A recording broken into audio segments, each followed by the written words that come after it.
Greetings from Tokyo. Sorry about this. I'm just getting ready here, so just give me 1 second while I get set up. Sorry. I should have done this. I should have done this before, but I was a little bit caught up with just another matter. So sorry, I'm a little bit behind, but just pardon me while I just make the final preparations here. So just give me 1 second. And in the meantime, my friends, I hope you are all doing well. And if there are any sound issues, please let me know. I have my mic on, so hopefully the sound is okay. And we'll get going from there. So just give me 1 second here. Sorry, I'm about a minute or so behind schedule. So, but as you know, today the plan is to talk about 12 Angry Men. So, looking forward to it very much. So, just again, give me 1 second here while I get ready. Here we go. In the meantime, while I am getting ready, I just hope, I hope everyone is having a good day wherever you may be in the world. Gosh, there we go. And yes, and okay, again, once again, my apologies for the lateness here. I'm just working as fast as I can, and whoops, we can go from there. All right, so great, perfect, it's working. Great, it's working, excellent. So, and let's see, so it looks like we have great. It looks like we have a crowd here. Wonderful. So let's get started, shall we? Again, apologies for the being a little bit late here. So, but thank you very much for your patience, and thank you very much for joining on this day here. So it's Sunday, Sunday 6:02 here in AM in Japan, where I am. So another early morning for me. But that's okay. That's perfectly fine when we're talking about a great film like 12 Angry Men. So I'm looking forward to your, I'm looking forward to your thoughts and comments about this very fascinating film, 12 Angry Men. So I'm looking forward to this very much. And before I get started, I should say that what is it? What do I always say here? Yes, sorry about this. I always say this is a live stream film club where we choose a film and we basically talk about this film amongst each other. So as you can see, the live chat is open for those of you who want to participate. And what I mean by participate is you can talk to me directly if you want. You can ask me questions or make comments to me, or you can maybe add something to what I say, and you can agree or disagree with what I say, or you can counter anything that I may say in this live stream. It's your choice. Or you can talk to each other about this film 12 Angry Men. And the idea is that we can talk about details, specific details in this film, 12 Angry Men. And so please, please understand that we might talk about spoilers, and in particular what happens at the end of this film and many other dramatic moments in this film. And boy, oh boy, there are dramatic moments aplenty here in this film. Am I right? So this is something that I don't want to spoil. So anyone who has not seen the film, you should certainly switch off and watch the film, and then you can come back, and this will be uploaded as a video after the fact, and so it'll still be there. So my point is, please, if you haven't seen the film, please stop the live stream or stop the video and then watch the film, and then you can come back anytime and we can always talk about this film. It'll still be here. So, but the last thing I want to do is spoil this wonderful masterpiece for you. Also, please note that this is a 12 Angry Men related discussion. And so this means that I will be very happy to entertain comments and questions to me directly during the course of the live stream. And you can reach me in the live chat, and I will try my best to read all the questions and comments that come. I really want to encourage that very much. But please understand that I won't be able to discuss anything that is non-12 Angry Men related. I mean, I might go into some comments about Sidney Lumet or Henry Fonda, perhaps, I don't know, but I can't talk about anything non-related. So if you have a question for me like that, thank you very much for the question in advance, but please understand that I won't be talking about that here. I want to focus my attention and time here to this great film. So, of course, if you in the live chat want to talk amongst yourselves about anything, please go ahead. I have nothing against that, so you can do whatever you want with that, and hopefully you can make friends, and you can talk about it after the fact. That's great. So, but please understand, for me, I don't want to focus on anything other than this great film during the course of the next hour or so for the live stream. And lastly, let me say that if, this is live, so I can't control everything, unfortunately. And I think up to now, there have been no real issues with this, so I've been very fortunate, and I have you to thank for this. But if you see any kind of, how should I put it, if someone comes into the live chat and maybe tries to maybe stir the pot, so to speak, or, maybe tries to do something and maybe talk about, totally turn the conversation in a completely different direction, just don't worry about it. Just ignore it. It's these things can happen. So I certainly will. It doesn't. It shouldn't affect what it is I want to try to talk about with this film. So if anything does happen, there's no reason to argue. It's always better just to ignore. What does the in the great words of Lord Humongous in Mad Max 2, right? Just walk away, right? Just walk away. It's right. So again, just try to focus on the chat and the people that you're here with, and we can just keep talking and go from there. But as I say, so far there's been no issues like that, so I've been very fortunate. But just always want to say that out, just in case, But with that, my friends, let us go ahead and speak to this film, 12 Angry Men. This is the brilliant film from the United States, and this is about deliberations in a jury trial for the crime of murder that is at stake here, right? And in particular, a young boy who is described as being 18 years old is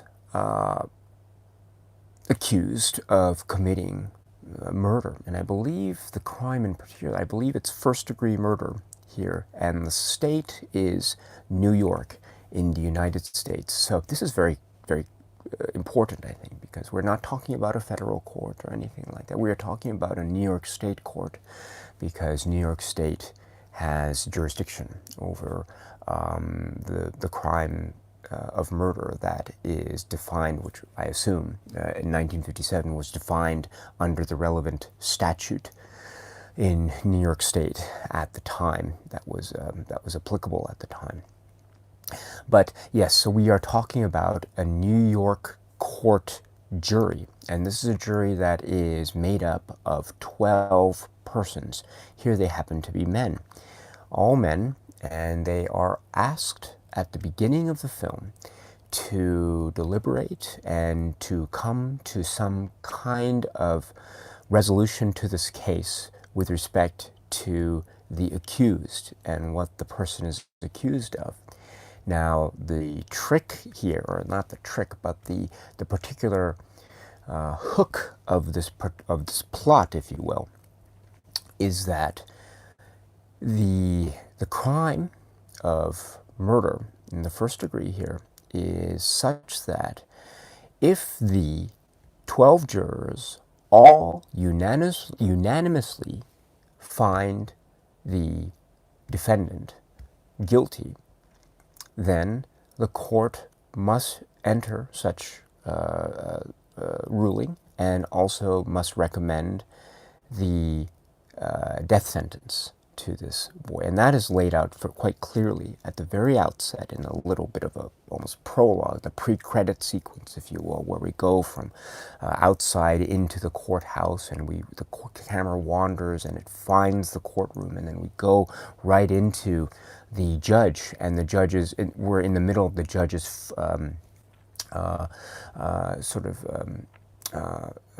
speaking to the jury about it's essentially, I think, a jury instruction that the judge is giving, and so that's what the judge instructs the jury to with respect to their particular role in the context of this murder trial.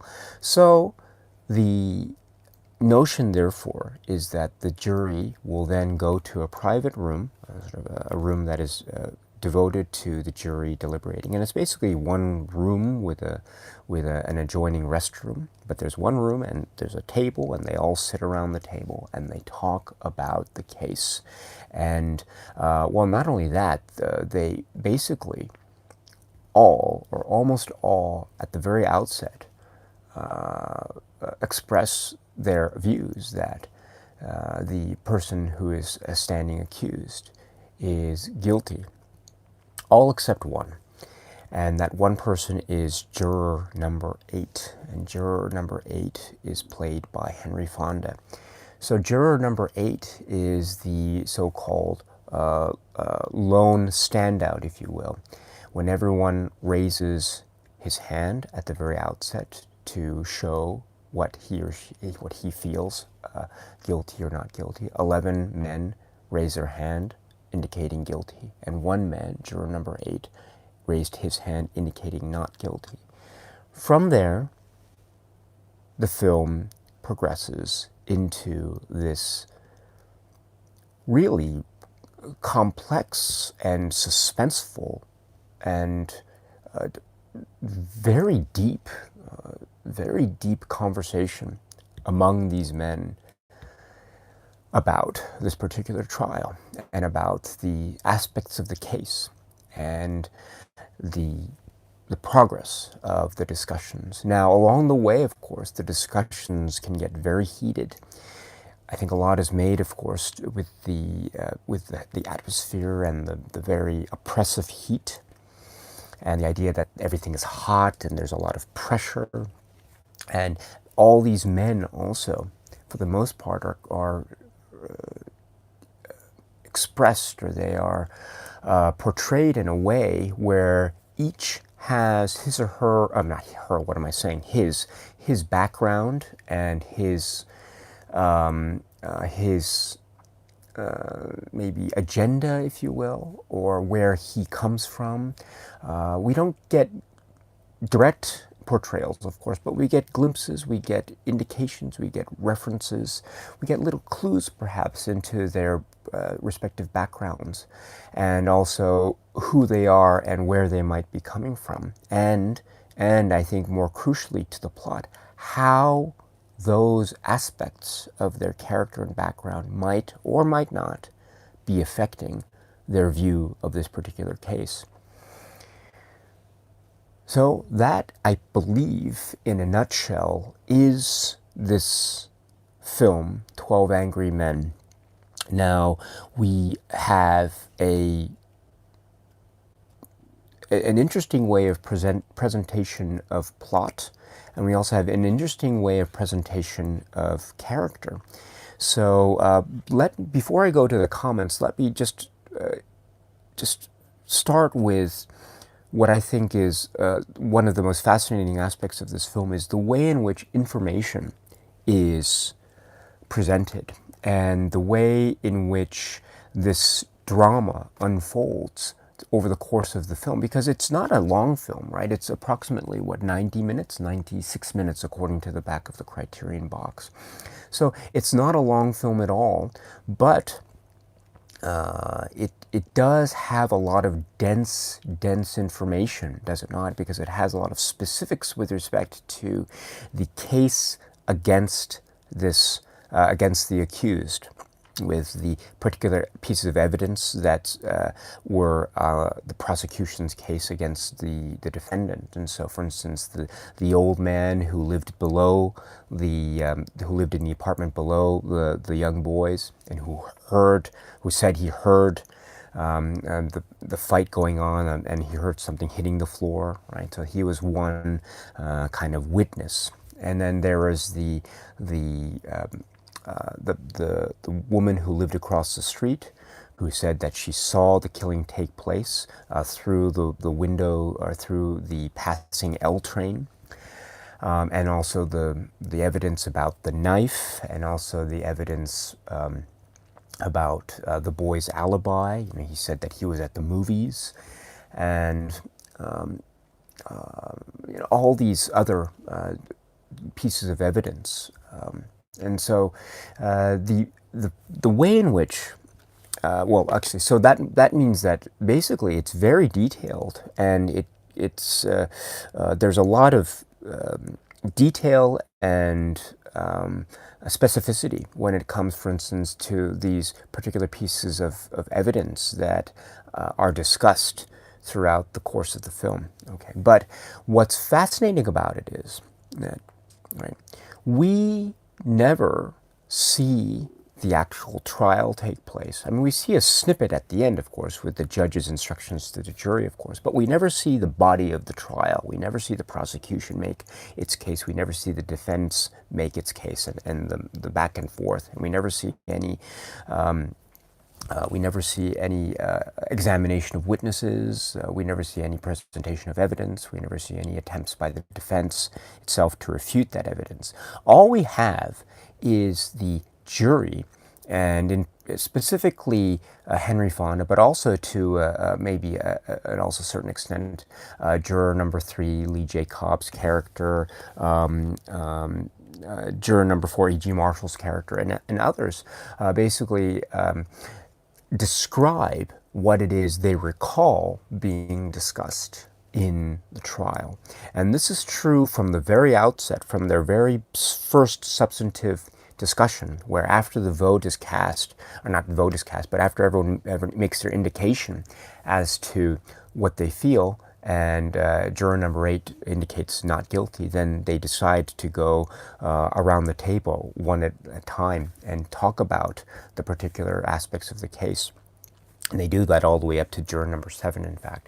But so they don't really go around the table exactly. But at that point, we get from each juror, starting from juror number 2, actually, who is John Fiedler, their impressions of the case.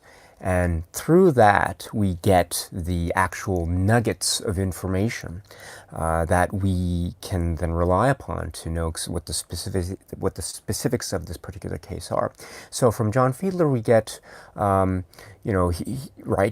he talks about, well, actually, let me hold off on that for a second, but I don't want to go into too many specifics yet. I want to do that later. But what was I saying? Yeah, so the point here is that this plays out, on the one hand, like it could have been a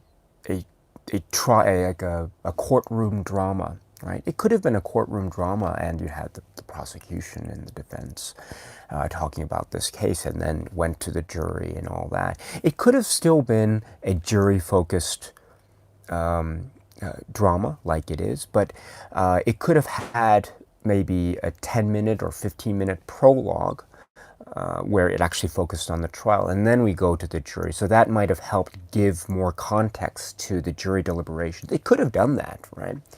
It could have also done flashbacks. It could have given us, as viewers, more information about what was going on, because right, it's a little bit difficult to visualize sometimes these things all the time.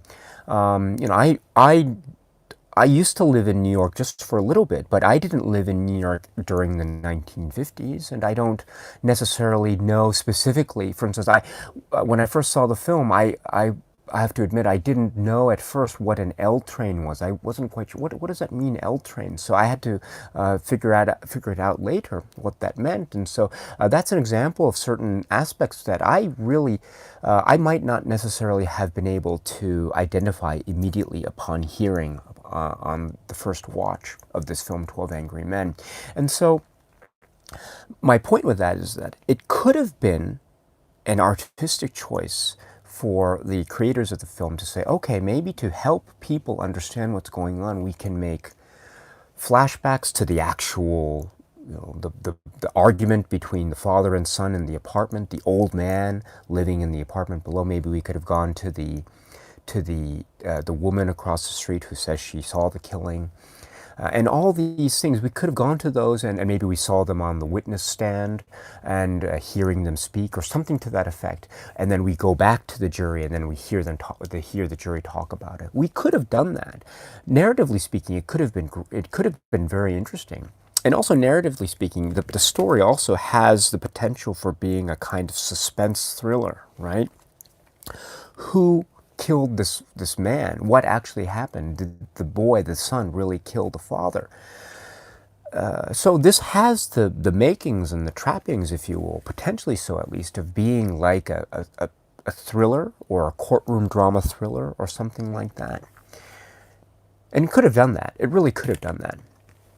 But, right, what's remarkable about the film, and this is my sort of opening general remark or opening salvo, if you will.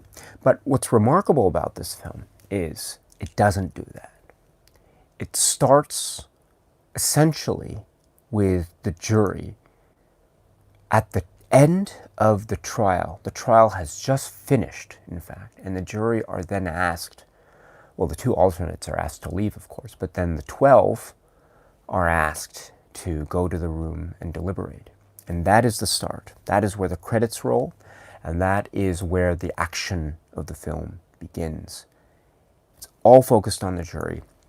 And I think this is important, right? Not I think, I know this is important because it indicates immediately that one of the main purposes of this film seems to be its desire or its want to try to focus in on the drama that unfolds as a jury member. Because when you're in that room, right, you can't go out, you don't have the sort of luxury of recording something. You can't watch a replay of the trial. Everything has to be based on what it is you recall, and it has to be discussed and played out within the walls of that room. This is one very significant component of the judicial system here. We're seeing it played out in real time, so to speak.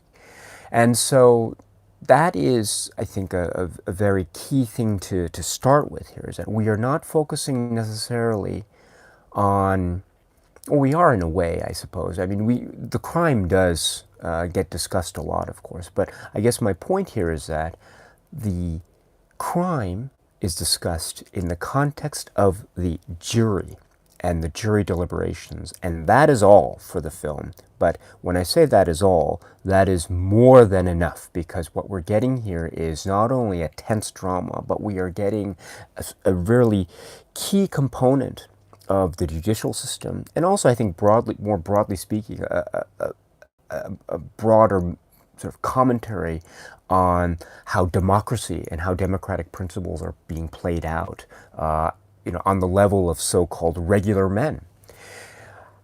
I think we're getting both of these commentaries here immediately when we see the film composed and presented in the way that we see presented.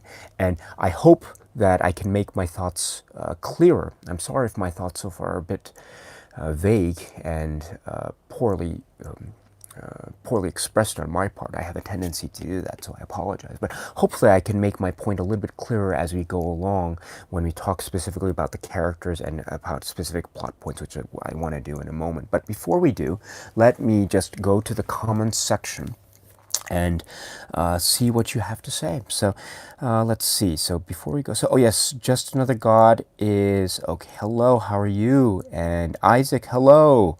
Matthew's here, hello, it's nice to see you. Danny Goldstein, hello. Thank you for your comments of late. It's been really nice.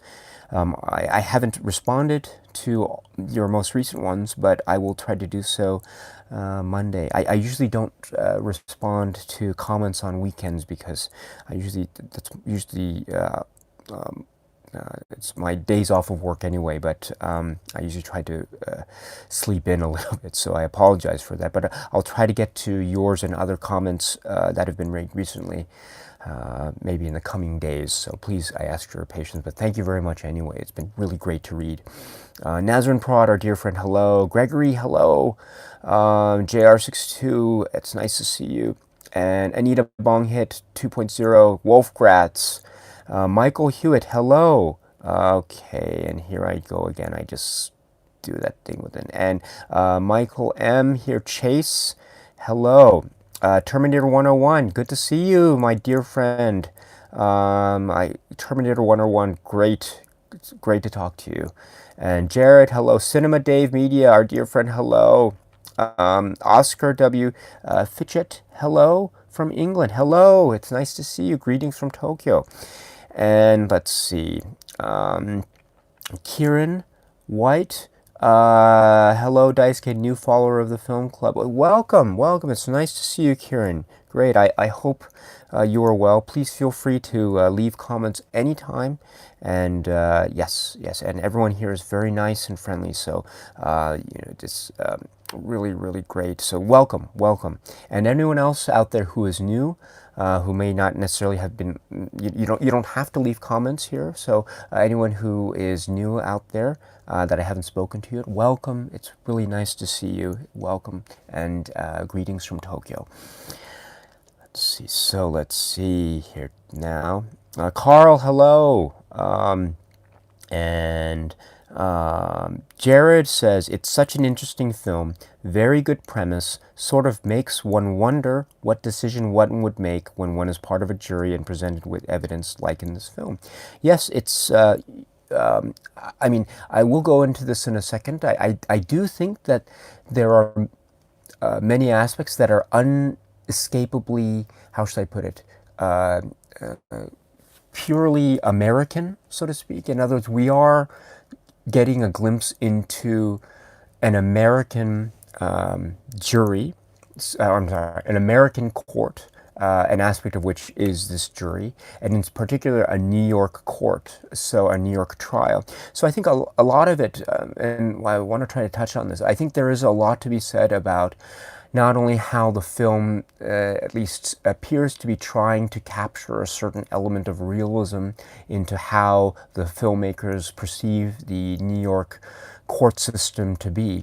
But I think also there's some part of the film where it's trying to, and I don't mean this in a bad way, I think it's trying to project also a certain sense of what the filmmakers perceive to be the idealized notion of justice, or at least justice in the context of the American court system, or the American legal system, or the judicial body, if you will. And also, I think there's a commentary that's made, as I tried to allude to in my earlier comment, about not only the justice system, but also about the way in which democracy and principles of democracy are played out in real time amongst quote-unquote real men. So, and I'll try to get to that in a minute. So, and let's see.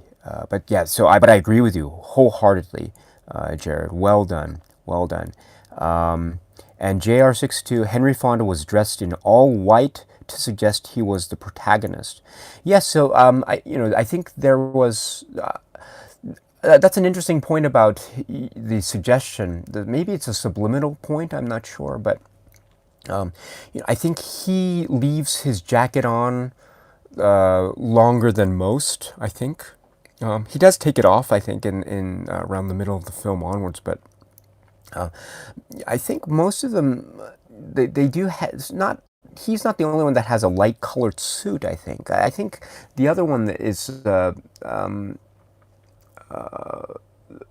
what was I going to say? The E.G. Marshall, juror number 4, I think also has a light colored suit, and I think he is also the coolest, if you will, right? He, as at least according to what he says, he doesn't sweat, so he doesn't seem. Although he does sweat in one particular key moment, and I'll try to get to that later, right? But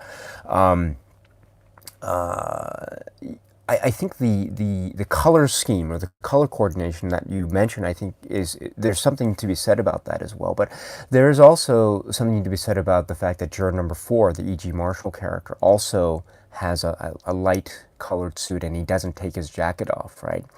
So in many ways, I think juror number 4 is the strongest opposition to juror number 8. And I think the film plays that up. I mean, I think in terms of the spiritual battle, I think the spiritual battle is between juror number 3, Lee J. Cobb on the one hand, and juror number 8, Henry Fonda on the other hand. But I think in terms of the intellectual debate, I think the strongest poles are Henry Fonda on the one hand and E.G. Marshall on the other hand. And I think those two, and their dress, their fashion, I think says something. So I think you're onto something there, JR62. So well done.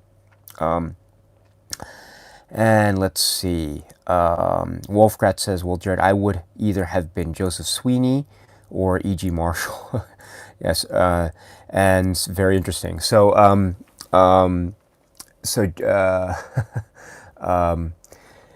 Joseph Sweeney, I do want to say something about his performance in a second, but there's one particular moment about Joseph Sweeney's performance that I absolutely love, and he is juror number 9. So then, and let's see, Carl Reese says, doing Henry Fonda's most renowned role just hours after his son sadly passed.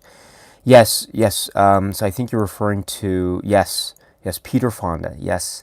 Very sad, yes. Again, I don't want to mention too much about it, but there's so many iconic roles. But I do remember I had the great fortune when I was younger.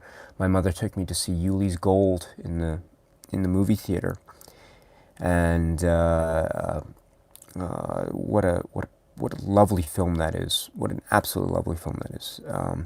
It really should get more attention now, but yes, and let's see. So, Retro Player 72, hello. The film has more tension and twists in 90 minutes in one room than most modern films have put together. And then Danny Goldstein says, wow, kind of makes you see his slow, gentle performance in new light. Okay, great. And let's see. Yes. And Wolfgrat says, yes, it's the first and an automatic death penalty. Yes. And Lufrin, hello, the film is claustrophobic. Yes. And Farhan, hello. It's nice to see you. It would be interesting to talk about one of the less discussed aspects of the film, that is Boris Kaufman's cinematography. Yes, actually, the Boris Kaufman cinematography, you mentioned it's less discussed, but actually, I would actually very gently counter that a little bit, because one of the supplements on the Criterion Collection release, as you may know, is the interview with John Bailey. And John Bailey is a cinematographer. He's not the cinematographer, but he's a cinematographer. And he does talk about the Boris Kaufman cinematography in this film and in other Sidney Lumet films. And the supplement is actually quite long.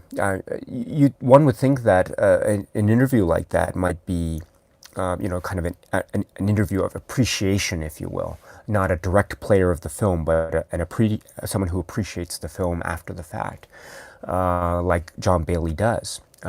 You would think that an interview like that would be only about maybe 10 or 15 minutes. But the interview, I think, lasts about 40 minutes. And so I think that's really great. And it goes into real specific detail about, and also he sometimes relies on the grammar of the cinematographer, certain shots and certain lenses that were employed and used, etc. And so it's really great, and it goes into a lot of detail, and so it goes into much more detail that I would be able to go into. But yeah, I maybe it's not necessarily the first go-to supplement that for many people, but I would actually suggest that the supplement here on the Criterion release is really great, and it's long. It's as I say, I believe it's about 40 minutes or so, and that's very long for this kind of interview appreciation, I think. And so to have that amount of time devoted to a discussion of Boris Kaufman and his cinematography, I think is indicative of the fact that there's actually a lot of attention that's given. But you're absolutely right. You're absolutely right. Attention should be given to the cinematography here. And Nazrin Prod said, I'm the person this time who has problems with the film, especially the end. I didn't buy the final third. I think having it ending as a hung jury might have been more interesting. Actually, I do have a comment about this. I really do have a comment about this. And I think, actually, should I go into that now? Actually, Nazrin Prod does talk about this, so I do want to get into this. So, yes, how should I begin? I was actually going to talk about this later, but I think now is a good time as any. So let me just stop the discussion here of the live chat for a second and move to to Nazrin Prod's excellent comment. This is interesting, right? The way in which the film unfolds. And right, because we start with 11-1 in favor of guilty, and then we get juror number 8, Henry Fonda, and then as the discussion unfolds, we get the sort of half round table, if you will. Juror number 2 says a little bit of a faux pas, and he sort of slips up, and he doesn't mean to, but he says, he thought the boy was guilty, and he thought it was obvious from the word go, and he says no one proved otherwise. And then this is where Henry Fonda comes in and says no one has to prove otherwise. The burden of proof is on the prosecution. The defendant doesn't even have to open his mouth. That's in the Constitution. And so that reveals the concept of the burden of proof, right? And here, with respect to the murder trial, the burden of proof is on the prosecution. It's not on the defendant's side. And so until the prosecution has met its burden of proof, which is beyond a reasonable doubt, therefore the presumption of innocence on the defendant exists, or it should exist as a principle. But the juror number 2 accidentally reveals that his view, it's the opposite, or at least it sort of comes out in the words that he chooses. And I don't think he doesn't seem anyway to be a very character that is filled with any sort of purposeful malevolence or anything like that. He seems also very mild-mannered, and he says he works in a bank, right? And he has cough drops. Until they run out, actually. So, but I guess my point is that for juror number 2, he helps to reveal the concept of burden of proof, but also he says at the very end, someone saw him do it, which is revealed later to be the woman who lives across the street, I think. But he's not allowed to explain later, because then the round table goes to juror number 3, who then talks about the old man who lived below them, and then juror number 4, E.G. Marshall, talking about the boy's alibi. And he said he went to the movies, but when he was asked about that, he didn't recall the names of the films that he saw, or who played in them, etc. So that indicates that the boy's alibi was, in his words, flimsy. And this is interesting, because this is where Henry Fonda, juror number 8, I think gives a very here in an area, in another part of the film, he has a throwaway line about how the 2 detectives threw him down half a flight of steps, and it's never picked up again. So there's actually a hint of police brutality here, for whatever that's worth, or to the extent that that is actually true in the context of the story of the film. And then we get other snippets of information. The Jack Klugman character says, you know, he wants to pass. And then we get juror number 6 talking about a motive and the relationship between the father and son. And they had arguments. And then we have juror number 7 talking about the background of the kid and how he has a record for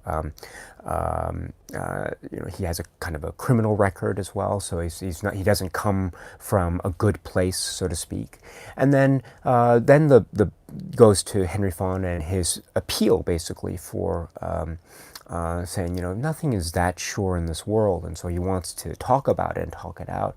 And then the whole play essentially plays out like this, and one by one, starting with juror number 8, the jurors then start to turn, and they start to express that they have a reasonable doubt with respect to this case. And then we get the concept of the discussion of, for instance, we get the discussion about the knife, and on the one hand, the knife it was argued by the prosecution that it was a very unusual knife with a very ornate handle, and the person that sold the knife to the boy had claimed that he had never seen anything like it in all the years he had been in business.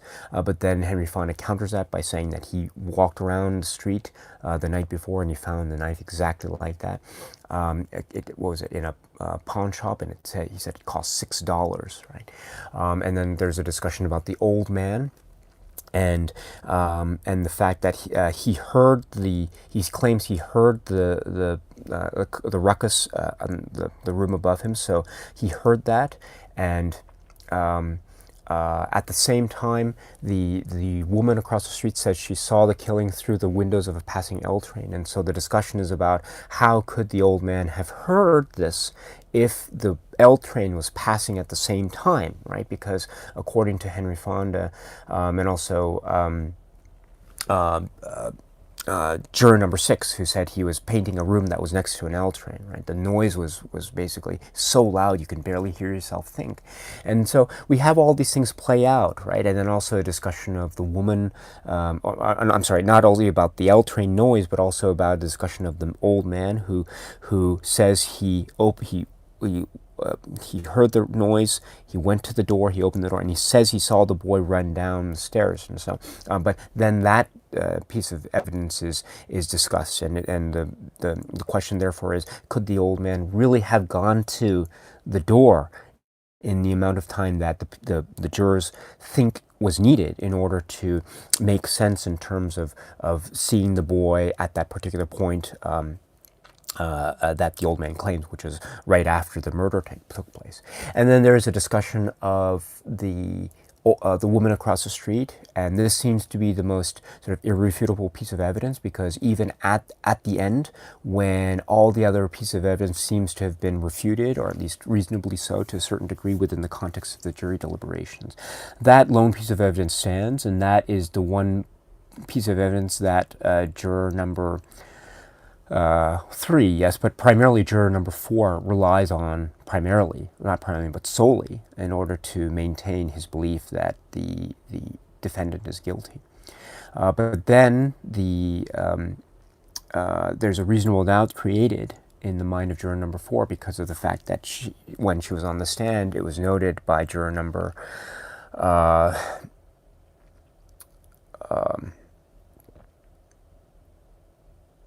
juror number 9, excuse me, that she had marks on the sides of her nose, which indicated that she wore glasses, so that therefore her eyesight becomes in question.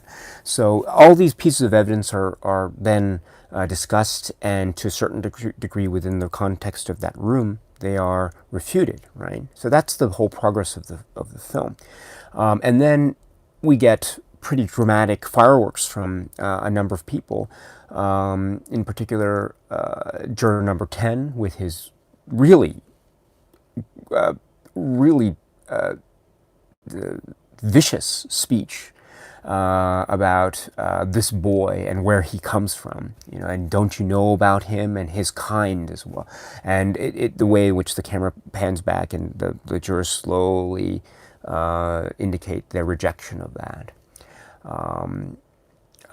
Capped off perfectly by E.G. Marshall. Says, he's asked, listen to me, and he says, I have. Now sit down and don't open your mouth again. Right? And then also we have the fireworks from Lee J. Cobb, whose brilliant performance as juror number 3, I think, is one of the great performances of the ages. Brilliant, absolutely brilliant. But then the film ends in the 12 jurors saying not guilty, and they take that they leave the room, and we assume that that's how the trial ends. Nazim Prad, I think, expresses a little bit of, maybe he says he would have preferred to have seen the film end in a maybe hung jury or something.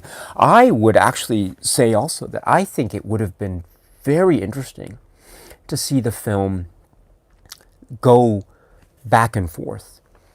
Maybe the jurors went all the way up to the piece of evidence with respect to the woman across the street, and then that is the key evidence, because that is actually an eyewitness testimony, and that is not in any way, it's not circumstantial evidence the way that many of the other pieces of evidence were. Even the old man, he says he heard something, but he didn't actually see any a knife stabbing, right? There's all this inference about how the knife was held, but those are all inferences, right? They're not direct pieces of evidence, so it's all indirect, right? But the most direct piece of evidence is the eyewitness saying that she witnessed the killing actually take place. So this is, for many reasons, I think, very unshakable, very, very strong. It's very, very strong indeed. Even if the woman had marks on her nose, right? I mean, those marks could have been anything. I mean, granted, they probably were eyeglasses, perhaps. But even, first of all, we don't know that they were eyeglasses, to be sure, right? We don't know to be sure. And we also don't know the state of her eye, of her vision. And I think, actually, juror number 3, in his panic to try to salvage whatever remnants of his case that he might have against the rest of the jurors, he actually says something very, I think he's on the nose here, and he says, how do you know the state of her eyesight was? I mean, she could have, maybe she could have been farsighted. We don't know the actual state of her vision. It is possible that she couldn't have seen anything, but we don't know. And from there on, there is a discussion where inferences are made about her vision and who she might have been. And these are all sort of pieces of evidence that didn't come up in trial, but they're supposing. True, that could introduce an element of reasonable doubt, no doubt about it. I completely get that. But at the same time, I can see also juror number 3's argument here, because it doesn't necessarily need to introduce an element of reasonable doubt. And if it doesn't, then I actually think juror number 3 could have held on here, and he could have held on to that particular argument where he said we don't know about her eyesight, so therefore, I still maintain my belief that the defendant is guilty, and it could have ended in a hung jury. I think that would have been really fascinating. Or maybe people could have countered Henry Fonda's argument there, or juror number 8 and juror number 9's argument there, and then they could have turned back to guilty. And then the jury could have then been maybe majority guilty and then the minority not guilty, and it could have ended in a hung jury. Or maybe there could have been another way in which therefore the jury then went back to guilty and then did that. I think that would have been really, really complex and very fascinating. And so in many ways, Nazim Prad, I share your view. I think the way in which it ends, I think it's very... the way it's presented, it's very sweeping, and I don't think there is a lot of room for ambiguity necessarily as presented here in the film. I think in many ways, I think we are asked to believe that the boy is indeed not guilty. And I think we are asked to do that because, one, Henry Fonda is playing juror number 8, and all all that reputation and prestige that he brings to the table as juror number 8. I mean, who could not believe Henry Fonda as juror number 8? I mean, that's I think that's the undercurrent when we have him cast as juror number. I mean, I think it would have been really fascinating to see Henry Fonda cast, for instance, as juror number 3 or juror number 10. Oh gosh, that would have been really interesting. But he was cast as juror number 8. So I think that lends itself almost automatically to a sort of subliminal belief that the defendant must be not guilty. Okay. And also, when the way in which it ends, the work ends, there's a sweeping music. It's very uplifting, if you will. It's sort of almost suggestive of the fact, I know it's not direct, but it's almost suggestive of the fact that perhaps justice has been done by virtue of the fact that the jury has reached this specific verdict, or this specific decision, as you will, in the jury decision. So I think a lot of signals, generally speaking, point to the film wanting us to believe that the boy is in fact not guilty. There are certain points, though, that the film introduces this element of ambiguity, which I think Nazrin Prod is speaking to, and which I have tried to express in my previous comment just now.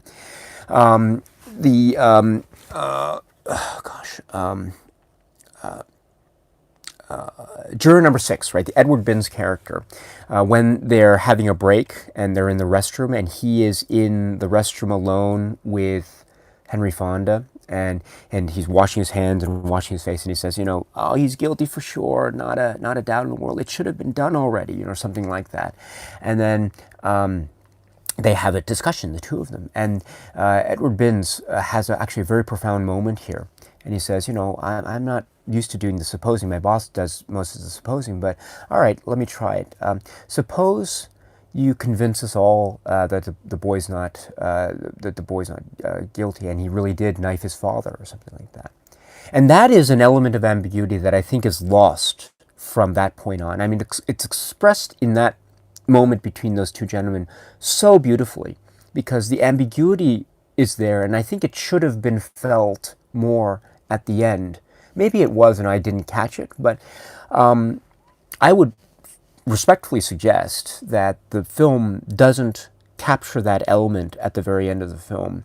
And the only time it does so effectively is in that moment in the middle of the film where Edward Binns and Henry Fonda are talking.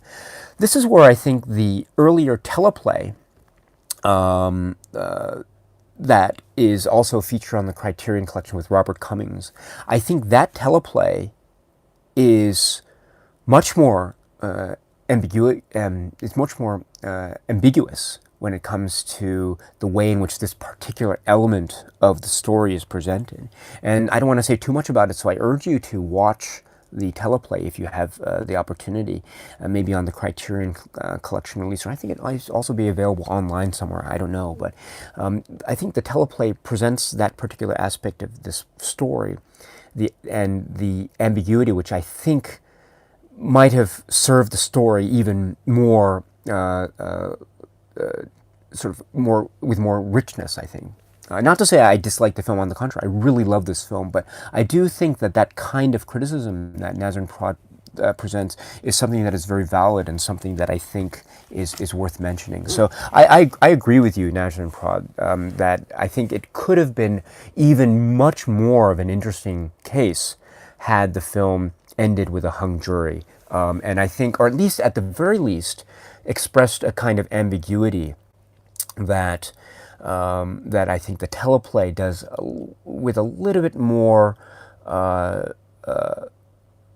success, let me put it that way. But again, this is something that I think people can debate and argue, and I'm very happy to hear people's counters to this point, because I still think the film ends very, very well, but with respect to this aspect of jury deliberations and trial and the pursuit of kind of a truth, right?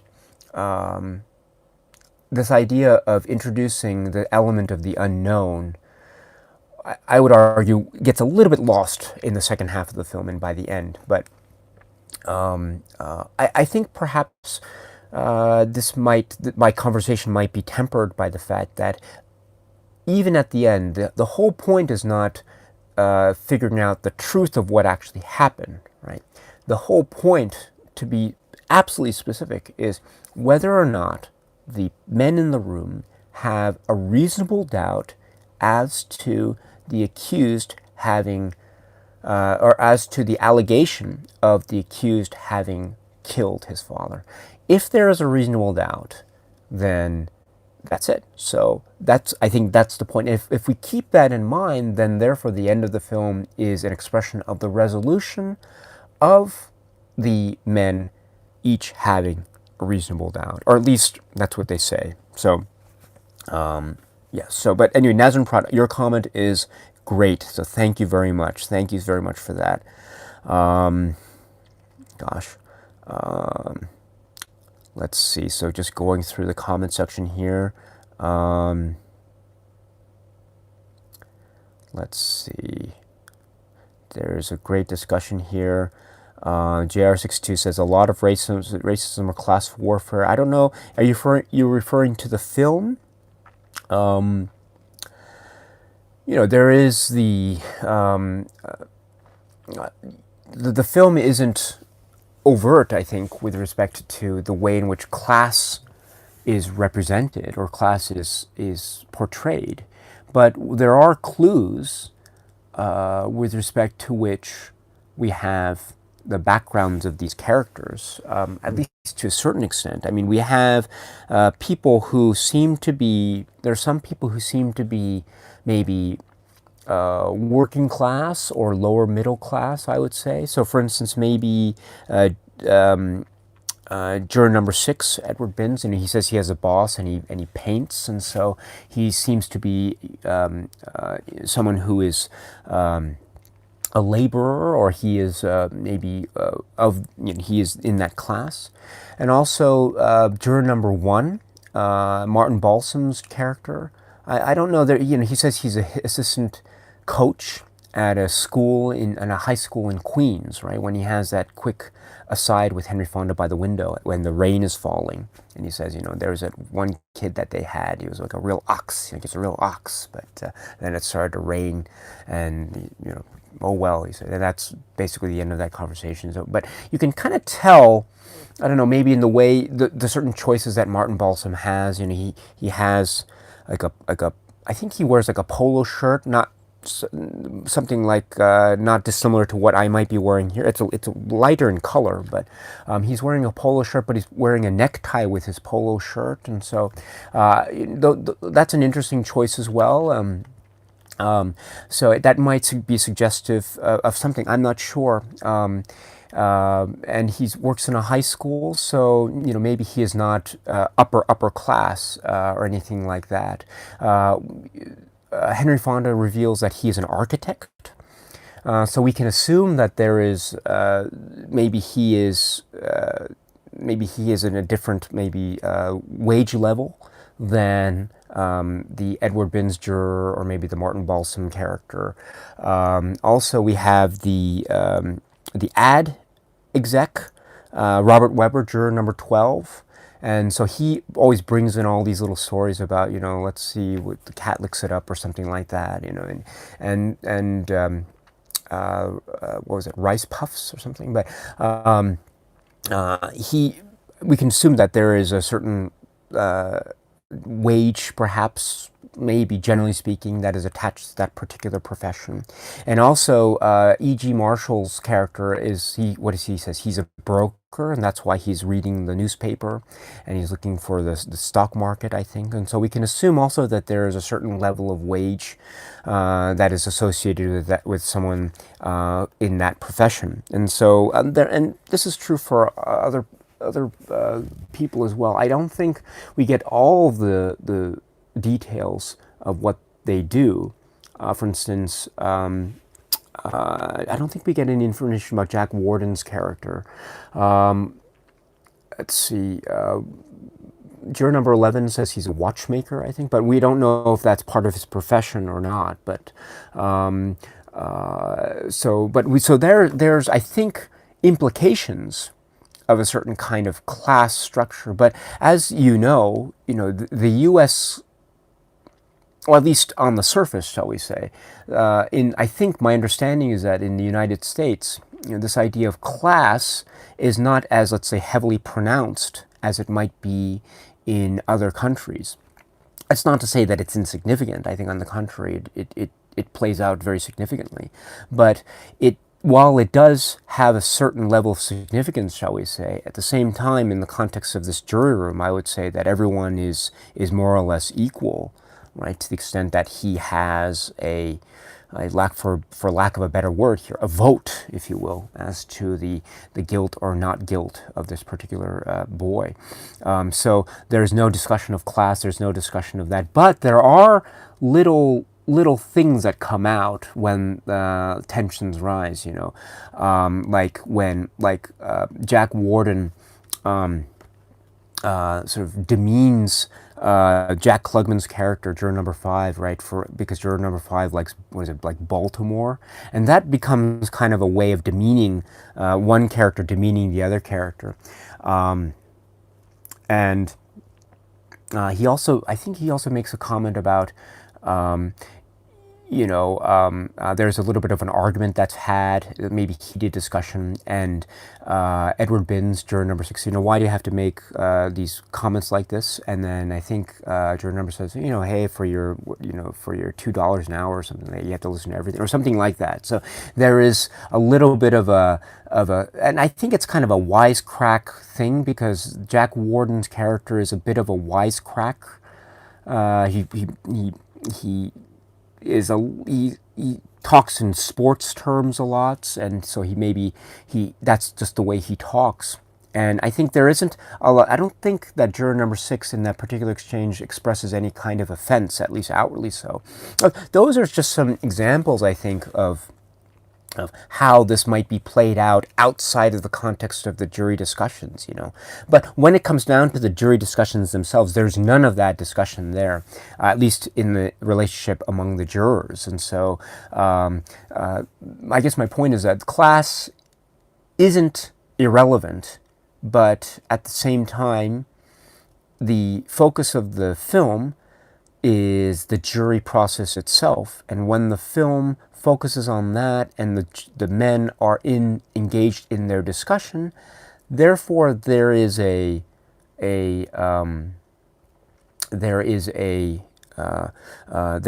no attention given, at least outwardly so anyway, to the men's backgrounds or their classes or where they came from or what their professions are, etc. So I think that's kind of a distinction that I really want to keep intact in my head whenever there's a discussion of class. I mean, you might feel differently, but there's that. There's also, of course, the other comment that was brought up, which is about racism and race and prejudice.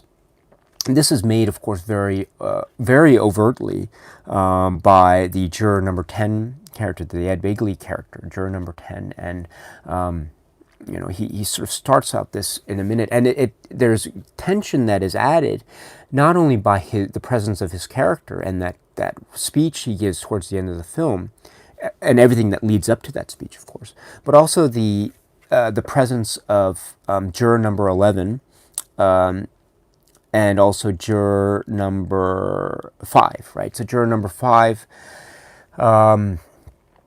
says, I lived in the slum all my life. I played in back stoops that were filled with garbage. Maybe you can still smell it on me. So there is a kind of undercurrent there of being of a direct attack, And also juror number 11, he says that he came to this country, and he praises many aspects of the jury system and the fact that we are notified by mail to come here and to deliberate upon the guilt or innocence of this particular accused. And so, we shouldn't make it a personal thing. And so I think the presence of those two jurors in particular counters in a very tense way the presence of juror number 10, Ed Beagley. So yes, but I think the film presents this also in a very righteous manner, right? Because not only do the other 11 men reject his speech at the end there, but also he goes along with the not guilty votes, and without a word after that speech. So he sort of sits in the corner by himself. And so he's sort of, it's a very, how shall I put it, this is another example, much like Nazrin Prad's comment earlier. This is another example where I think the film could have done something a little bit more complex, because I don't know about you, but my impression of the world is that, issues of prejudice are not solved this easily. I think the film solves that particular issue, at least that direct issue, much too easily. On the one hand, right. But on the other hand, there might be something of a psychological play here, because it's the idea, and I don't mean this all specifically in the context of prejudice alone, but it's the idea also of how does one react psychologically when one is faced with the opposition of the majority in the room. If it's just you against the majority, how would one react? I think we see how someone like juror number 8 reacts, and the kind of pressure. And in fact, juror number 9, Joseph Sweeney's character, makes it a point, says, it's not easy to be the lone person standing up against the ridicule of others, and so he gambled for support, and I gave it to him. That's what his justification was at first for giving him his quote-unquote support. But I think there's a lot also to be said about the reactions of people and the psychologies of people when they're faced with the opposition of everyone else in the room. So we see how juror number 10 seems to react to this. And that might be the justification for why this particular plot strand, the prejudice of juror number 10, why it's resolved in a seemingly open and shut manner that I feel like it is. So perhaps that use of psychology might help to counter my initial impression of that, the closure of that particular plot strand. Okay, and I think that's very valid, because part of the film is, of course, the play or the depiction of psychology, and the pressure, peer pressure. How does peer pressure affect one's decisions? We see this with juror number 8. We see this with juror number 10. We also see it with juror number 3, Lee J. Cobb. Right at the very end, he is the lone man standing, and in fact, juror number 8 says, "You're alone," and juror number 3 says, very shockingly, I think he says, "I don't care if I'm alone. It's my right. It's my right." And so the way that he seems to be reacting psychologically to being in the position of being one against the rest, and being in the hot seat when it comes to peer pressure, is by internalizing this debate in the jury room so personally that he identifies it as his right. It's his right to express the way in which he is expressing, which I think is quite interesting and quite frightening. I'm not an expert in jury deliberations, but my sense is that it's not necessarily the fact that a juror has the right to express a view in the context of the jury. I mean, there is a way in which the juror is asked to make a decision, but I don't know if it's expressed necessarily as a right, because it's. And the reason why I'm uncomfortable with that description by juror number 3 is because it's not his rights that are being directly affected. No, the rights that are being directly affected in this particular case are those of the accused, the boy, because depending on what he says, his life, the boy's life, might be affected in an incredibly significant way, i.e. death. And so the fact that juror number 3 internalizes this discussion to make it, to identify the right as being his right, I think is actually quite chilling. But that's an example, I think, of how he is internalizing the struggle vis-a-vis peer pressure. And so going back to the juror number 10 prejudice plot of the film, while I do have certain misgivings, perhaps, about how that plot strand is closed, on the other hand, I think if we rely upon the theme of how psychology is played out in the film, then I think that might help me to be satisfied with the way in which that particular plot strand is closed. But again, something, food for thought. And it doesn't take away from my feelings of this film as a bona fide masterpiece. But anyway, sorry for the long-winded ramble. I'm very sorry about that. So anyway, JR62, thank you very much for that. Really great as always. Let's see. Wolfgrat says something here great, except most of them aren't actually angry, quote unquote. Confused, biased, unthinking, likely to go along with the majority, yes, but not angry for the most part. Gosh, this is great. And I'm so sorry for starting and stopping like this with the live chat, but Wolfgrat says something really interesting here, and this is what I want to talk about, and I don't want to forget it, but I don't know how about you. What do you think? Do you think this film is a pessimistic portrayal of the judicial process? Or do you think it's not necessarily pessimistic? Excuse me. The reason why I ask is because to follow up on Wolfgrat's observation here about how these men are sort of confused, they're biased, unthinking, in Wolfgrat's words, they are likely to go along with the majority. So in many ways, I think that could be suggestive of the fact that maybe this film is painting a bleak portrait. It's pessimistic about the jury system. And in fact, the jury system is not infallible. It is fallible. It is exposed to the risk of failure because of the existence of, for instance, unthinking people. Now, I don't know which jurors you might consider to be unthinking. And I understand what you mean by that word. In other words, it's not like they want to talk about the case, right? People, I mean, they outwardly express wanting to get out of there quickly, for instance, to catch a ball game or something like that. And so,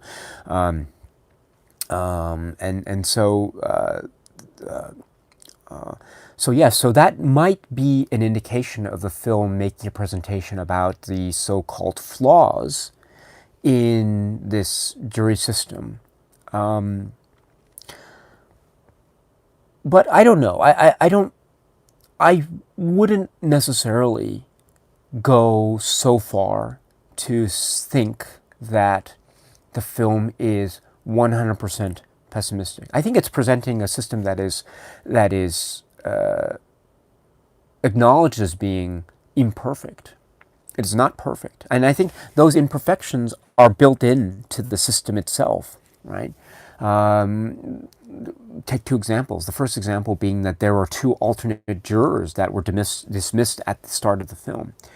And also the fact that we are talking about 12 jurors. We're not talking about 2 jurors or 1 juror or 3 jurors. We're talking about 12 jurors.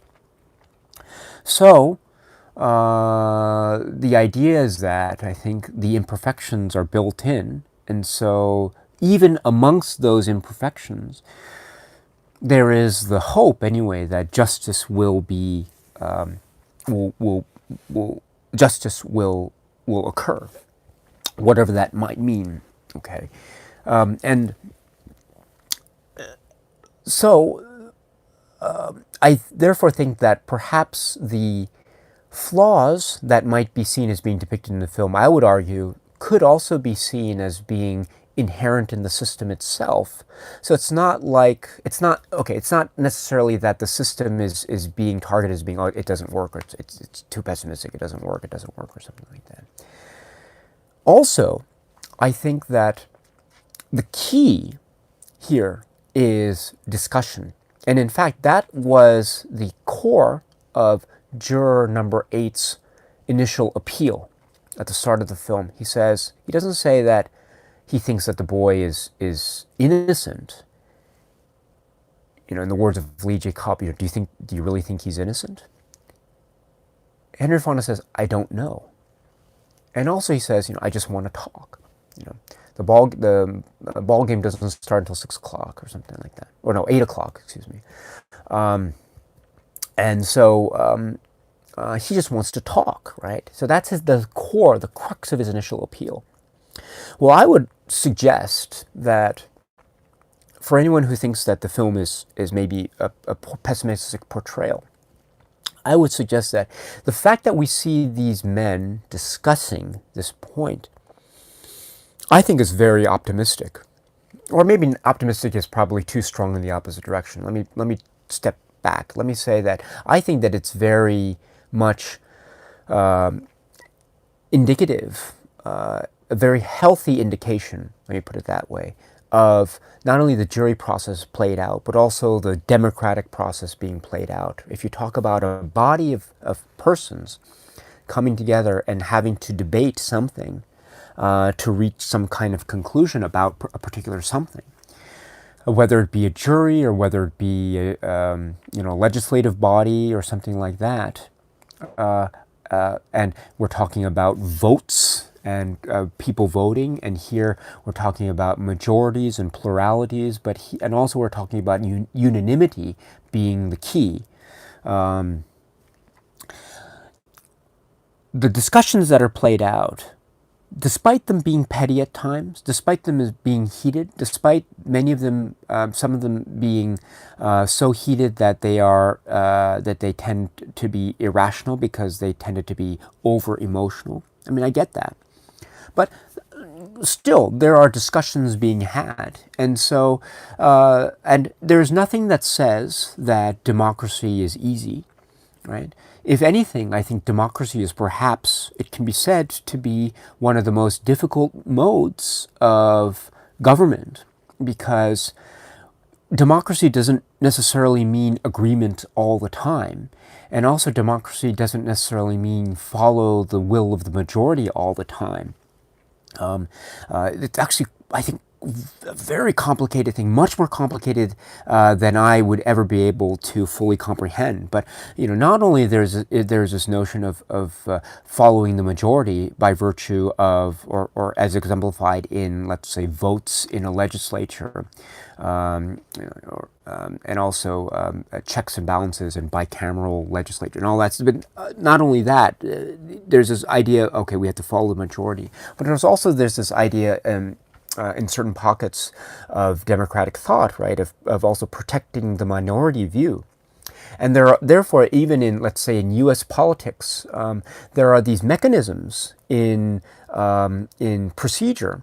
I understand it. I'm not a political scientist, but I understand that there are mechanisms in U.S. politics that are designed to protect the minority.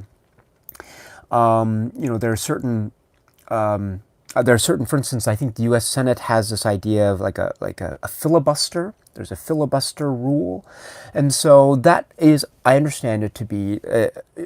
It might be frustrating, perhaps, because on the one hand, it might be seen to be usurping the will of the majority, but on the other hand, it's also seen as being protecting the minority view, and I think that is also something that is very valued in democracy. I forget it's spoken about, I think, in also the Federalist Papers as well, the will of the majority, but also the need to protect the minority as well. And so these sorts of things, right, are being played out directly in this film, 12 Angry Men.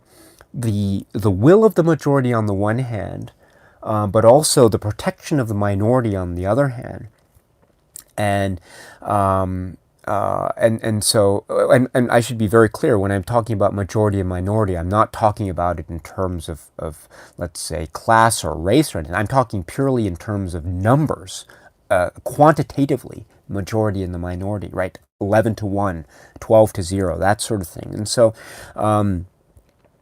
this these concepts of majority and minority and the tension that exists between them, the majority doesn't automatically obliterate the minority. The rule is unanimity is needed. That is the rule. That is required. So therefore, that rule in many ways protects the minority view that is espoused by Henry Fonda's juror number 8 from the very outset. And then the discussion is had there. Without that, there wouldn't have been any kind of discussion, right? If unanimity wasn't required, then all they needed was, let's say, maybe a majority or 2/3 or whatever to bring in a guilty vote, and that would have brought the kid to death row. But no, so this is, I think, and the discussion is therefore played out, I think, brilliantly. There are petty arguments along the way, yes. There are overheated emotional outbursts along the way, true. But there are also moments of discussion of merit, and even when there are disagreements, it still holds to the point where even at the end, when there's an explosive outburst from Lee J. Cobb, still there is a resolution. There's nothing in democracy that says that people, when they vote for something, have to have the right reasons to vote for something as well, right? So the fact that, for instance, let's take the example of juror number 10 or juror number 3. The fact that the reasons why they seem to be voting for not guilty, and those reasons seem to be different than, let's say, the reasons that E.J. Marshall, juror number 4, has, but they still have the same result. And so, there's nothing in democracy that says, at least as far as I know, that you have to have certain reasons to vote for something. Not only does your vote matter, but also your reasons matter. I don't think there's anything that says that you have to think a certain way when you vote. And in fact, if that were the case, I think that would be very antithetical to a bedrock principle of democracy, which is freedom of thought. So I think in many ways that this film is a very healthy expression of what the filmmakers believe to be an aspect of the democratic process. And so in that way, stepping back, or at least in maybe in the context of, let's say, U.S. democracy, let's put it that way. And so in many respects, I think that's great. And the fact also, we can add into this conversation the many, the facets of the characters and where they come from. They seem to be coming from disparate backgrounds. And everything like that going on. I think that's really great. So,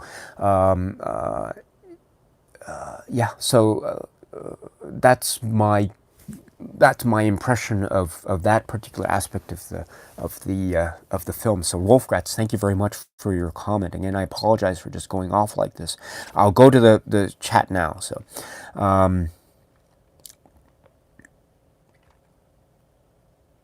Let's see here. Okay.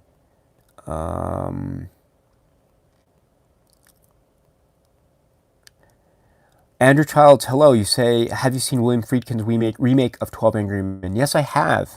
I do have some thoughts about that. I don't think I have time now to do that, but I have seen it, yes. A very interesting approach in many ways. Very interesting. I don't want to go into too much detail. Some aspects I think are very successful. Some other aspects I think I need to think about more. I'm not quite sure if I'm fully on board with some aspects of that film, of that work, because I think it was a television film. But yeah, and I think, wasn't that the year that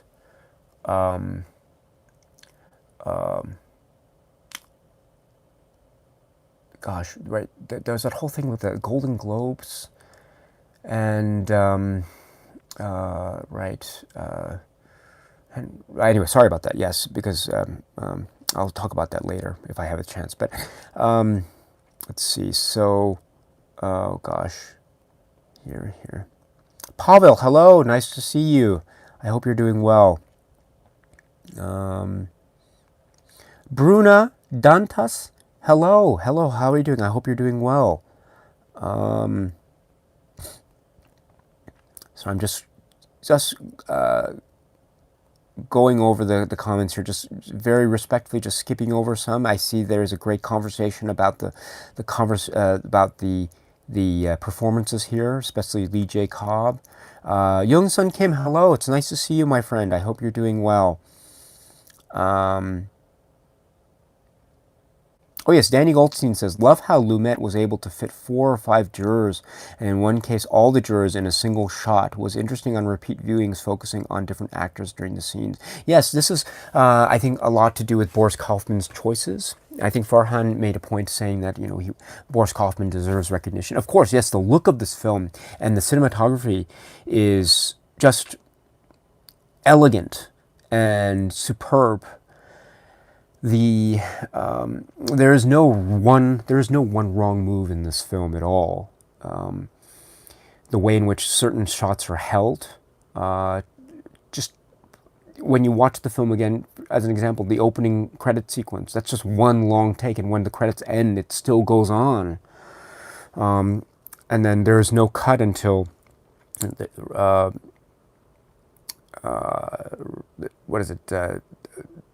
Everyone starts to assemble except Henry Fonda, and then the deliberations commence with the speech from Martin Balsam's juror number 1. So, yeah. So, and also the way in which shots are held. For instance, I would also point to the end with Lee J. Cobb's speech, and we have people just looking at him and say something, say something. So we have, you know, shots held together of the two, for instance, Edward Binns and Jack Klugman in one juror number 5, juror number 6 in one shot, juror number 11, juror number 12 in another shot, and I think it's one of those lenses where it really almost distorts the shapes of their heads almost, and it really casts deep shadows, and it really gives them focus. I mean, it focuses, and also there's shots of close-ups, sharp close-ups. For instance, I'm always amazed by the sharp close-up of juror number 9, the old man. You know, whenever it cuts to him, you know, and it does that in 2 places. It says, or 3 places, I should say. You know, when he says, you know, he didn't change his vote, I did. Would you like me to tell you why? You know, that's where he reveals that he's now siding with Henry Fonda. And then there's another moment where there's a discussion about the old man. He said, why would the old man lie on the stand? And then it suddenly cuts to a sharp close-up of Joseph Sweeney's face, where he says, attention, maybe, you know.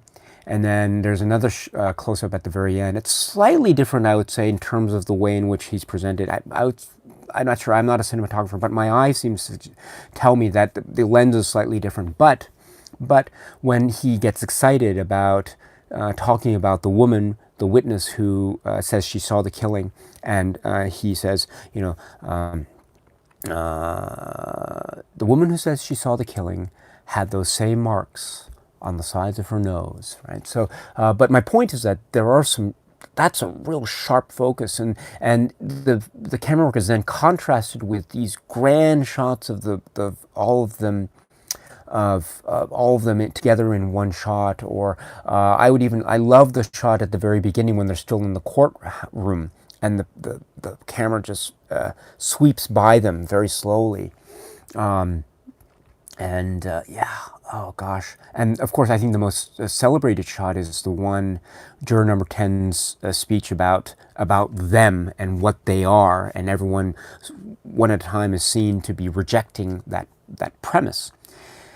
And then the camera just comes back and back and back and sees the entire expanse of the room. It's really great. Really, that's such a celebrated shot. And also, there's something very striking about the camera work. I don't know if you notice. It always intrigued me. Remember at the end credits, when after everyone is out, they've left, and the music swells with that great music, and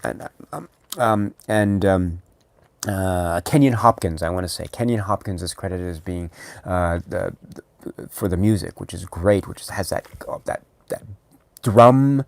It's like a bongo, I think, or something, but it has that almost beatnik kind of quality to it. I don't know, but it's great how the music swells at the end with the trumpets, and then it goes into the cast of characters, a curtain call, if you will, and we had the shots of the men, and these are the shots of the men when they're voting in the middle of the film, and the vote then becomes 6-6.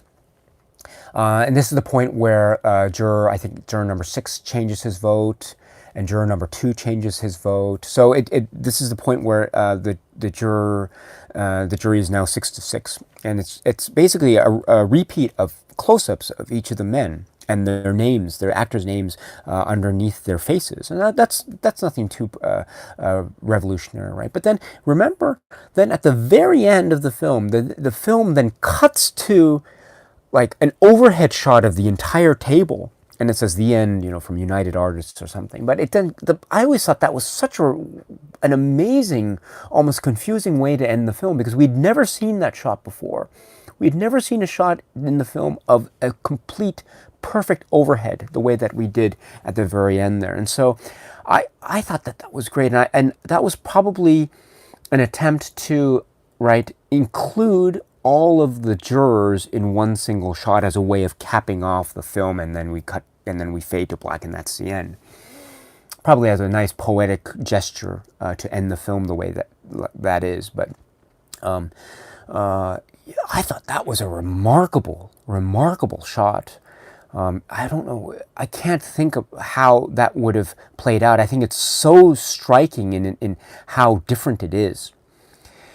And I bring it up because I love how, on the one hand, the Boris Kaufman camera work is, I think it calls attention to itself, I think, in a great way, in a non-detrimental way.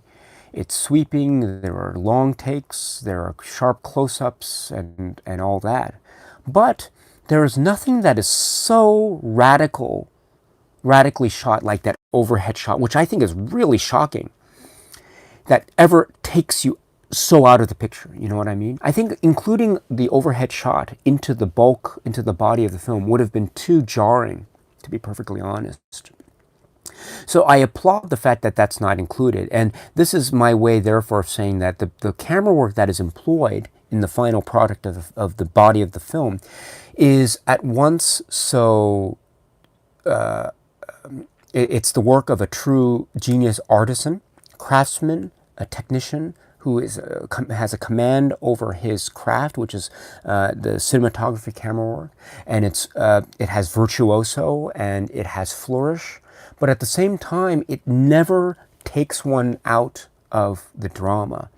If anything, it augments always one's experiences vis-a-vis the drama, in a way that I think that last shot, which is the overhead shot, I think has the potential of taking one out of the drama. And so I'm glad it's not included in the body, but in fact it's included at the end as a kind of capper of the entire film in the closing credits. Because when you see closing credits, you're already starting to lift yourself out of the drama anyway. So then for it to end with that really jarring shot, I think is very apropos. So yes, so camera work, well done indeed. Let's see.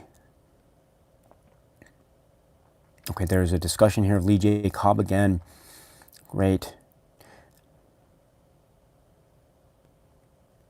Yes, RetroPlayer72 says, I don't think the story was actually the murder and the trial after, but the actual jury discussion at the end. The murder, if Hitchcock would have directed, would have been the MacGuffin. Yes, I agree. I agree with you 100%. Let's see. Oscar says that one long shot of juror number 10's rant and everyone else turns away from him except juror number 4 is one of my all-time favorite pieces of cinematography. That's great. I do want to make that. That's a really good point. You say except juror number 4. Juror number 4 sits down, right? And juror number 3, right? The speech comes just after the vote, where Juror number 12 changes his mind. You see the shot of his hand kind of go up, and the camera pans down to him, and then you see a close up, a sharp close up of juror number 1. He says, 8, and then 9. So then it becomes 9-3, and then the 3 holdouts for guilty now are 3, 4, and 10. And then in frustration, 3 kind of gets up and he leaves the table and he goes to the window, right? So it's interesting, right? Juror number 3 doesn't necessarily have the opportunity in that speech by juror number 10 to display outwardly his rejection of juror number 10's talk. But you can sense that it's there. You can really sense that it's there.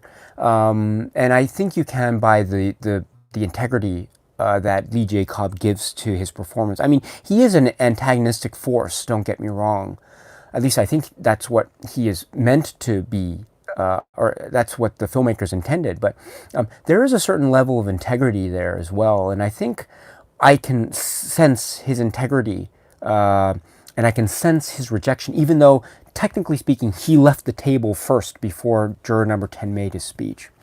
And I can make that assumption in my mind, because never once does juror number 3 ever rely on any kind of prejudicial line of thought when he's making his arguments.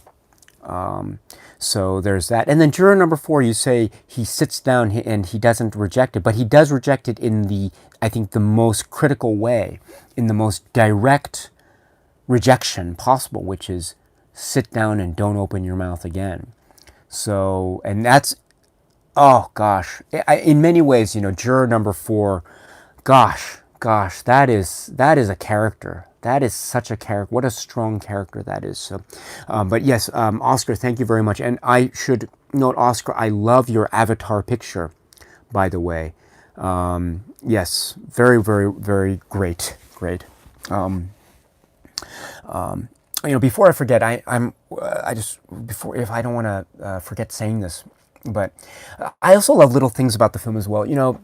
Just the way in which connections are created between characters. And I don't mean connections of allegiance, but also just the way in which narrative threads are sort of created and then resolved in interesting ways.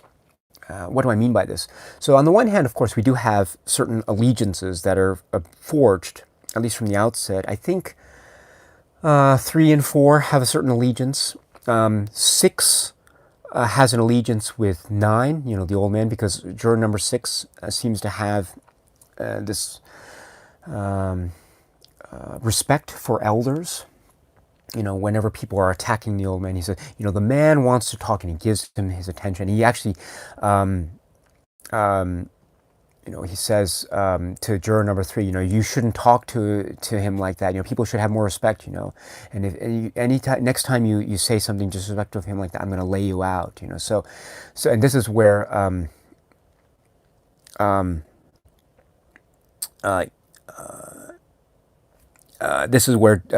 juror number 9, is talking about why he thinks the old man made his testimony the way he did. And juror number 3 was exploded at him, right? So 6 and 9, right? And then there are also these interesting threads that pick up.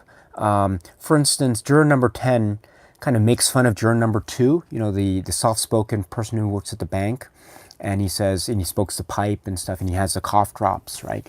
And when juror number 2 changes his vote to not guilty, and he says, I think there are a lot of things that left room for doubt, or something like that, in his very soft-spoken, mild-mannered voice. Juror number 10, Ed Begley, goes over to him by the window and says, you think too much, you get mixed up, you know what I mean, or something like that. And juror number 2 sort of retorts and says, oh, hey, I don't think you should say that, and he walks away. And then juror number 2 sort of mumbles under his breath, loudmouth. Right? So there's a little bit of an antagonism that's set up there. And I love, later in the film, how the same juror number 10 is talking at the table, and he suddenly says, who's got those cough drops? And he asks for cough drops because he has a summer cold, and these hot summer colds will kill you. You know what I mean? And it's interesting. I think right when he says that at the very beginning about his cold, he actually uses the word kill. Right? These will kill you, right? Correct me if I'm wrong, but if so, that's another example in the film of where someone says, "I'll kill you," or "This will kill me," but it doesn't really mean kill. But what was I saying? So yes, so juror number 10 asks for cough drops, but it's juror number 2 who had the cough drops at the beginning, and juror number 2 then says, the cough drops, right? They're all gone, my friend. And so that is. I see that as being a nice capper of that antagonism, that little mini antagonism that was generated from the earlier moment. Something similar also happens between juror number 11, George Voskovich's character, and juror number 7, Jack Warden's character. There's a discussion of things like, maybe you don't understand something about this particular system. That's what juror number 11 says to juror number 7. And juror number 7 says, "What do you mean I don't understand?" And then he goes off on, can you believe it? Can you believe this guy? Because the implication is that juror number 11 has immigrated to the United States, being born in a place outside of the United States. And so when they're in trouble, they come running here looking for safety, and then the minute that they have a chance, they'll come tell you how to run the show or something like that. So he really, the arrogance of this guy. And so there is this tension here that is based in the immigrant, or we assume to be he is an immigrant who came here and he became a citizen. But there is a certain disparagement that is cast upon him by juror number 7. So that antagonism is engendered at that moment. But then it I think is capped off or countered later in the film, where juror number 7, the same Jack Warden character, decides to change his vote. He says, he's had enough of this. He's had enough of this of this stalling, what he sees to be stalling, and he says, I just had enough and I want to change my vote. And he says, and juror number 3 says, that's no answer. And he says, I had enough. And then juror number 11 stands up and says, he's right, that's no answer. Who do you think you are? You think you can play with the life of another human being because you have, tickets to a ball game burning a hole in your pocket. If you believe that he is innocent, then you should do so because you truly believe it, not because of the fact that you want to go to a ball game. And then he urges him, why do you believe it? Say why? And then Jack Warden says in that great way, he says, because I think he's guilty. That thing that he does on purpose to show, in fact, that maybe he doesn't really care. And so I think that is a great way in which that little mini antagonistic relationship is started and then finished. There's also one other that I really, really love between juror number 4, E.G. Marshall, and then juror number 6. There's the one where juror number 4 is methodically going through the evidence and the case against the accused, and he's talking. There's a particular moment where he says, after he was punched by his father, that's what he says, and then juror number 6 interrupts him, and he says, I don't think he said punched. I think he said slapped. I think there's a difference between a punch and a slap. I think, right? And then he corrects himself and he says after he was hit several times by his father. Right, so juror number 6, I think there's a difference between a slap and a punch. And then juror number 4 then kind of corrects himself, and he says after he was hit several times by his father. So there's a kind of antagonistic relationship that is engendered between those two jurors at that moment, which is countered so beautifully in the moment later when they're talking about the old man, and juror number 5 and juror number 6 I think, are getting a little bit excited because they're saying, did the old man say that he ran to the door? And he said, yes. And he said, I don't think, and then I think juror number 5, Jack Klugman, said, I don't know if that's possible. I don't think he could have, I don't think he could have run to the door because he had a bad leg. And they're talking about run, walk, or something like that. And then E.G. Marshall, juror number 4, interrupts so brilliantly. He said he went from the bed to the door. And so there's a really lovely that moment of correcting someone else's use of words comes up again, but it's played in different aspects there. So I really love that moment. Speaking of Jack Klugman's jury number 5, I love how he very slowly shows his background, because he says at the very beginning, he doesn't say anything. He says, may I pass, when there's the round table discussion about why the people think that he is the accused is guilty. He still votes guilty, of course, but he passes. And then during one of juror number 10's mini tirades, juror number 5 just can't take it anymore. It says, I lived in a slum all my life. And then he uses that knowledge to talk about, or to make some pretty interesting comments with respect to the switchblade knife and how it could have been used. It wouldn't have been, according to him, the boy wouldn't have used it overhanded. It takes too much time to switch hands. Here's how you do it. You open the blade and use it underhand.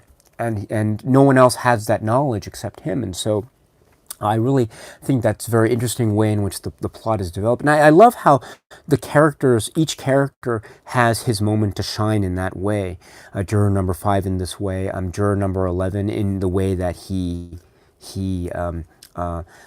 makes these grand remarks about democracy and reasonable doubt and the like. And then juror number 6 talking about the fact that he was he was doing a paint job next to an L line once, and the noise was unbearable. And also he gives deference to the old man, the elderly juror number 9, etc.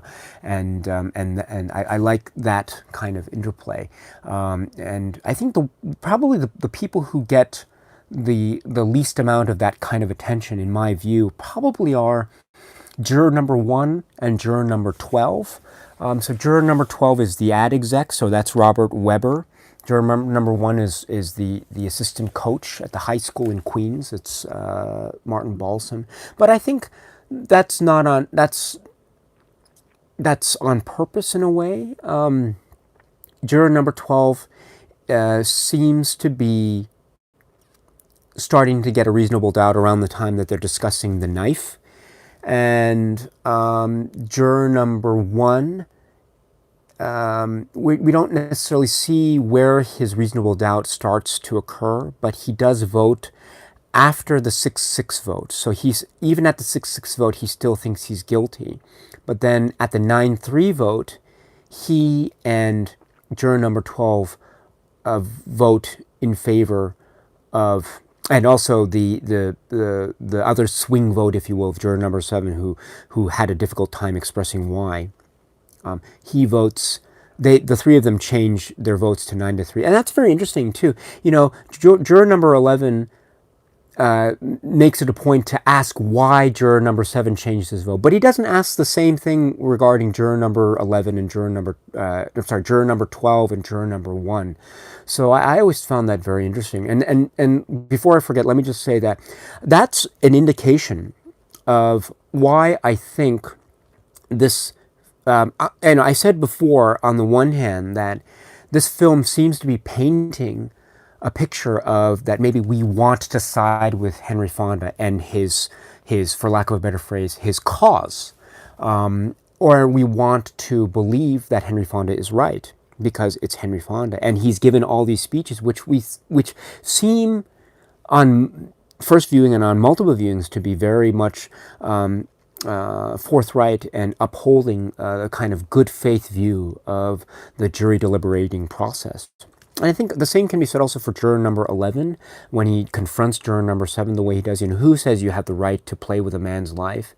And he lauds the democratic process, and he says, it's a wonderful thing that we are notified by mail about being in a jury. We shouldn't make it a personal thing. And so I think there's a lot going on there that I think helps us to side with the uprightness of jurors number 8 and 11. But at the same time, there are certain aspects, even of those two jurors, that I think, upon close scrutiny, might be seen as being a little bit suspect. Not so much so, but a little bit. One example being what I mentioned earlier. Juror number 11 goes out of his way to question why juror number 7 changed his vote, but he never questions juror number 12 or juror number 1. Also, I mentioned before that, there's a thing about democracy where we vote. We don't necessarily have to explain why, but we vote the way we do.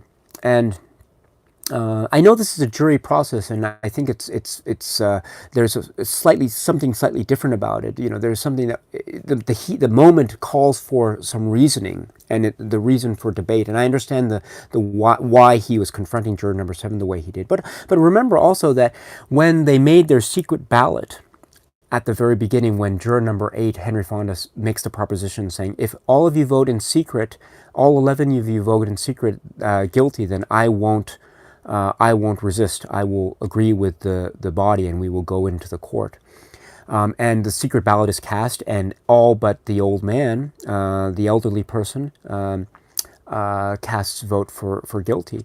And then the secret ballot, and at the time people are saying, who voted for it? Who voted not guilty? And it's juror number 11, if I'm not mistaken, who says, pardon, this is a secret ballot. No, if the person wanted to remain secret. So it's really weird almost. He, at that point, respects the secrecy, and he doesn't necessarily need to hear the reasons why at that point. But he does with juror number 7.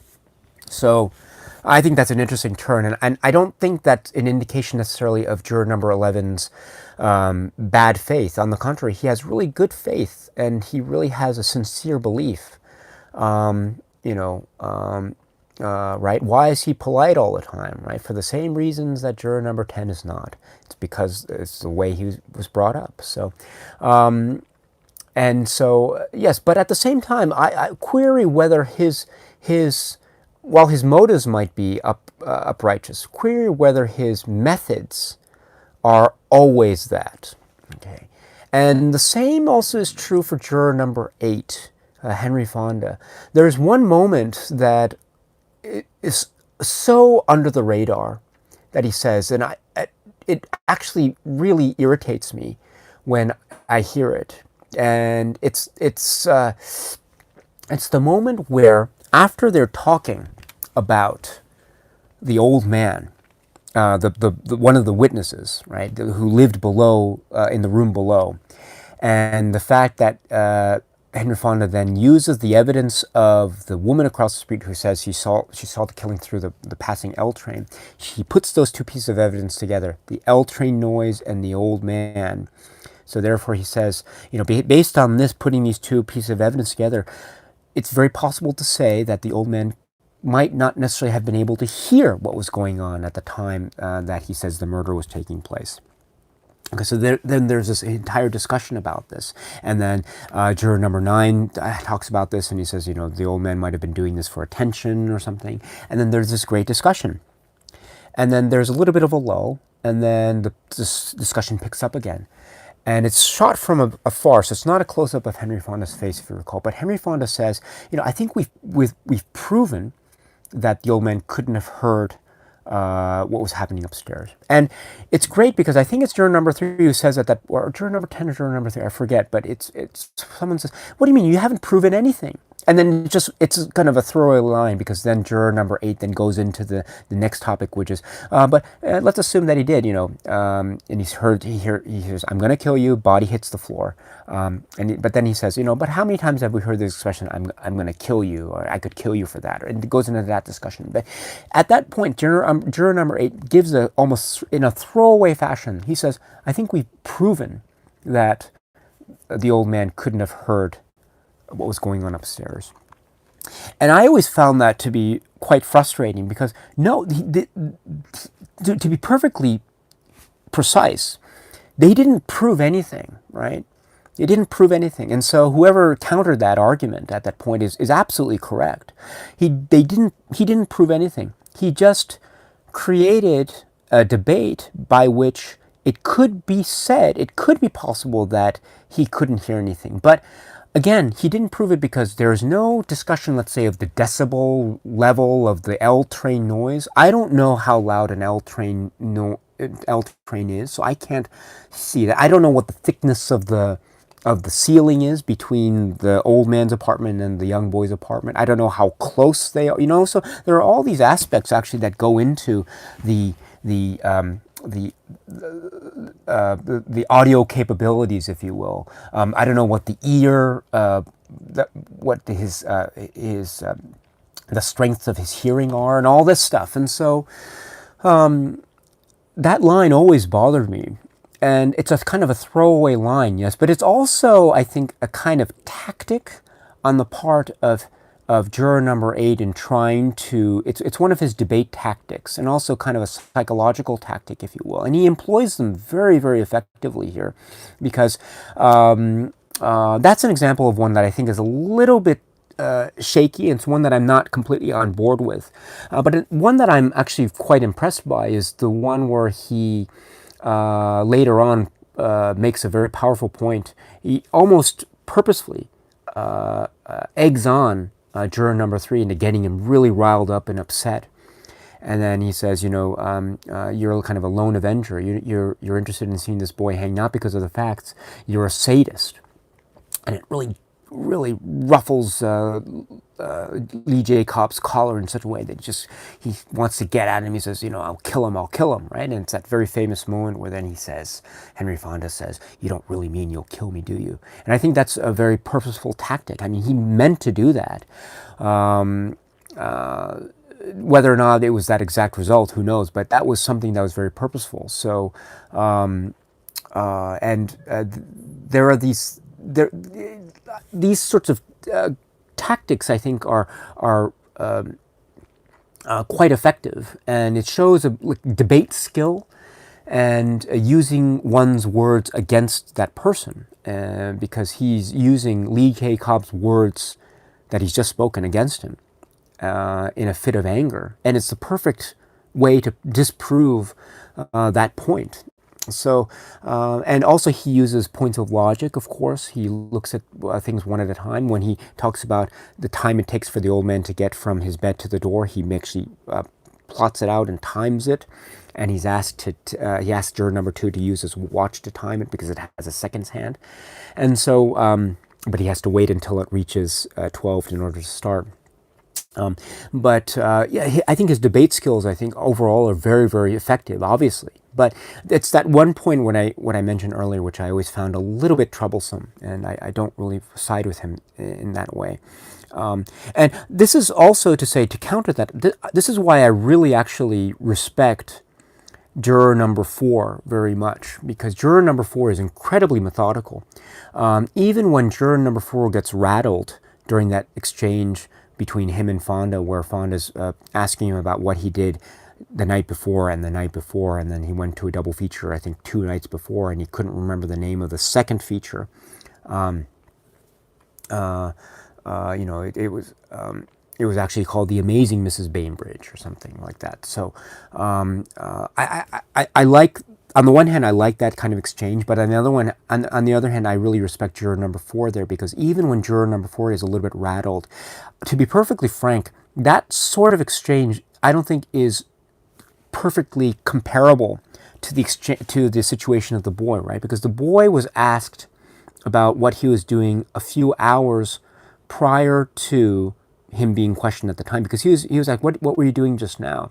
He wasn't being asked about what he was doing the night before or the night before or the night before. Now, granted, I think Henry Fonda was trying to counter that by saying he was under a lot of emotional strain at the time because he was seeing the body of his father being carried away or something like that. So probably he was under a lot of emotional pressure. But even so, I personally don't think that is a perfect comparison. So I wouldn't have necessarily have conceded the point the way E.G. Marshall juror number 4 conceded the point, seemingly so. But I think that shows the fact that he is sincere about his beliefs. And even when he understands and appreciates that, let's say, the old man's testimony has some holes in it, potentially so. The whole thing about the knife, the whole thing about the alibi, all these bits of evidence start to fall away. What's left, though, is the testimony of the woman across the street. And so, and in fact, juror number 4 acknowledges as such before he explains. He says, you've made some excellent points, but I still think the boy is guilty of murder.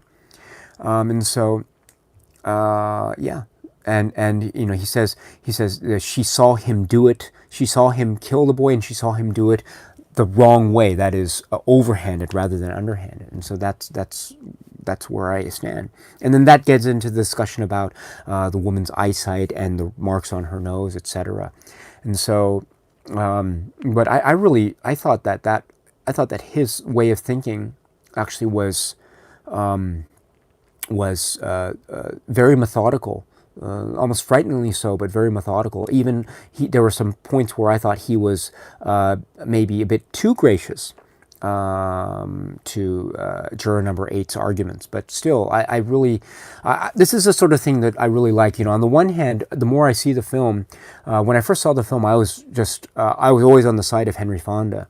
And now I'm kind of on the side of Henry Fonda, but there's that one moment that I mentioned, and also there are some aspects where I think it's not completely the fact that, jurors number 3, 4, and 10 always say the wrong thing. There are points where they actually say things that are actually on the nose, I think. And so it's always interesting to keep that in mind when I watch the film. And it makes for much more complicated viewing than I might have thought at the outset upon my first watch. So, yes. So, okay. So what is it? It's 8 o'clock. Wow. So we've been talking this long. My stomach is grumbling, and I see it's almost time to go out for a dog walk. So let me just go to the comments section here and address your comments, and we can just start to wind down, shall we? So let's see here. So I'm just going to try to get my bearings here. So please excuse me. All right. If I skipped over your comment or I have neglected to acknowledge you, again, I apologize. It's not my fault. Or actually not my, it is my fault, actually. So what am I saying? It is my fault. Yes, it is my fault. But it's not my intention. That's what I meant. It's not, I don't mean to. But, yes. Great. So I'm just going to try to get to as many people here as possible, and we'll go from there. Okay, sorry about this. Okay. Let's see here. Just going down. Roman, hello. Oh, it's nice to see you. I'm glad you're well. Salim, hello. It's okay. It's nice to see you. I hope you're doing well, my friend. Unka Buzz, hello. It's nice to see you as well. Fleagle Flargle, hello. I like your comment here. This is one of those films where I feel being shot in black and white adds to the intensity and makes the extreme close-ups all the more effective. That's a very excellent observation. Well done. Paul, hello. You say it shows how one person can make a difference, but if that special individual is absent, it shows the weakness in the system. That's a very interesting observation as well. Yes, very interesting indeed. Lufrin says, being on a jury is very stressful. I was the foreman once. Oh, so you were just like Martin Balsam. Yes, and he actually had expressed a bit of frustration there, and so I can only imagine what the experience must have been like. I've never been on a U.S. jury system, so I don't know what the direct experience is, but I can only imagine what it must be like. So, Thomas, hello, good afternoon, greetings from Chicago, greetings to you. 12 Angry Men is an awesome movie. The other favorite of mine is Anatomy of a Murder. That's a very good selection there. Let's see. Oh, Danny Goldstein says, forgot to mention the judge at the beginning seemed so bored, but the boy is fighting for his life. An interesting detail, possibly a comment on the justice system in the U.S. Yes, I was trying to allude to this earlier. This is a very good point. On the one hand, yes, I can agree with you. he could be seen to be bored. He's just, it's like he's reading a script, At the same time, these are I understand these to be jury instructions. And actually, jury instructions are usually, I understand them to be written out. And so they are, what's the phrase? It's kind of a set script or set words that the judge has to read in order to do that. And in fact, if a judge gets jury instructions mistaken, sometimes that can be cause to throw out the trial or something like that, because some jury instructions are very important, and so they have to be made to the letter. And so I think on the one hand he might be showing boredom, but on the other hand he's essentially reading out a script. And so this is, I think, just something that is inherent in a judge reading or expressing specific jury instructions. And so on the one hand, yeah, it could be a comment on the justice system, but then again, it could just also be a kind of something that is inherent in the manner in which jury instructions are generally made. So, make of it what you will. Yes. Sorry here. Gosh, this is very. Oh gosh, what have I done? Okay, so now I have cut off the chat. It's very long, so thank you very much, but I've cut off the chat, so I think I can only read the second half, the most recent half of the chat. So if I've skipped over your comment or I've failed to address you, please forgive me, but unfortunately I'm unable to. Maybe top chat, live chat. Okay, all messages. There we go. So now I'm able to see the entire thing. No, I'm not. So I take that back. So I can see, our dear friend Razor Wire Reviews is here. Hello. X24 Rider, our dear friend, hello. It's great to see you. You said this was my first Criterion purchase. A great purchase to have as your first Criterion. Well done. Oh gosh, great. And you continue and you say, it's great that such a simple premise can become a perfect movie. Yes, I agree. Gary Yudman, hello, it's nice to meet you. You see, I think every juror has one small moment where they show at least annoyance. I always think about juror number 9. That's a damn stupid thing to do. Yes, that's the moment where juror number 7 is throwing like crumpled pieces of paper against the fan and it hits him on the face or something. And also about juror number 9, there's a great moment, and I don't know if you noticed, but at the very beginning, where juror number 8, Henry Fonda, is first asked to talk about why he has voted for not guilty, and there's a shot of him from the corner, and we see juror number 8 and juror number 9 and 10 and 11 and 12 from that side. Look closely at juror number 9 when Henry Fonda is saying, I just want to talk. I don't think anything's that sure in life. I think he's been, he's had a hard life, and I just think we owe him a few moments at all. So during that speech by Henry Fonda, look at juror number 9 who's sitting next to him. There's a moment where he's almost about to fall asleep, and he's kind of there, and his eyes kind of go like this. And I thought that, wow, what a great choice. And that it leads in so beautifully to his speech later on about the old man who lives below, and why the old man would have made up, or maybe made up, what it was that he indeed said when he made his testimony. So that's assuming that you think that the old man below wasn't telling the truth, but that's still up in the air. But so Gary, well done. Thank you so much for this great comment. Yes, you're right. Each character seems to express a certain amount of annoyance. Yes. Yes. Wolfgrass, possibly Robert Webber isn't annoyed. But yeah, so juror number 12. Was juror number 12 ever annoyed? Let me think about it. Maybe not. Maybe he was a little bit, maybe when he was pressed about, what do you think about after they're talking about the knife and the way in which it was held?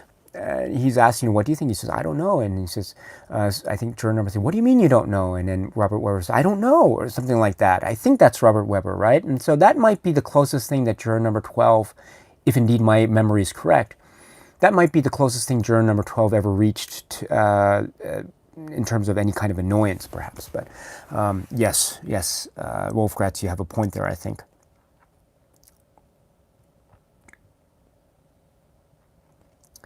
Great. And then, Gary, you then continue. And it works the other way, too. Some jurors are genuinely convinced of the boy's innocence. Others simply get tired of arguing and switch out of convenience. This is a very interesting point, Yeah, and I didn't talk about this very much, and unfortunately I don't have that much time, but also query, the difference between believing the boy is innocent and also having a reasonable doubt as to the boy's guilt. And I think those are two, while I think they reach the same conclusion some of the time, they are still very distinct concepts. And I think that concept, which I think Gary alludes to quite magnificently, it's arguable that those two concepts are oftentimes confused, or there is a bit of a haze. It's not quite clear if there's a strong delineation between those two concepts as it's expressed in the film. And I think that's another interesting thing.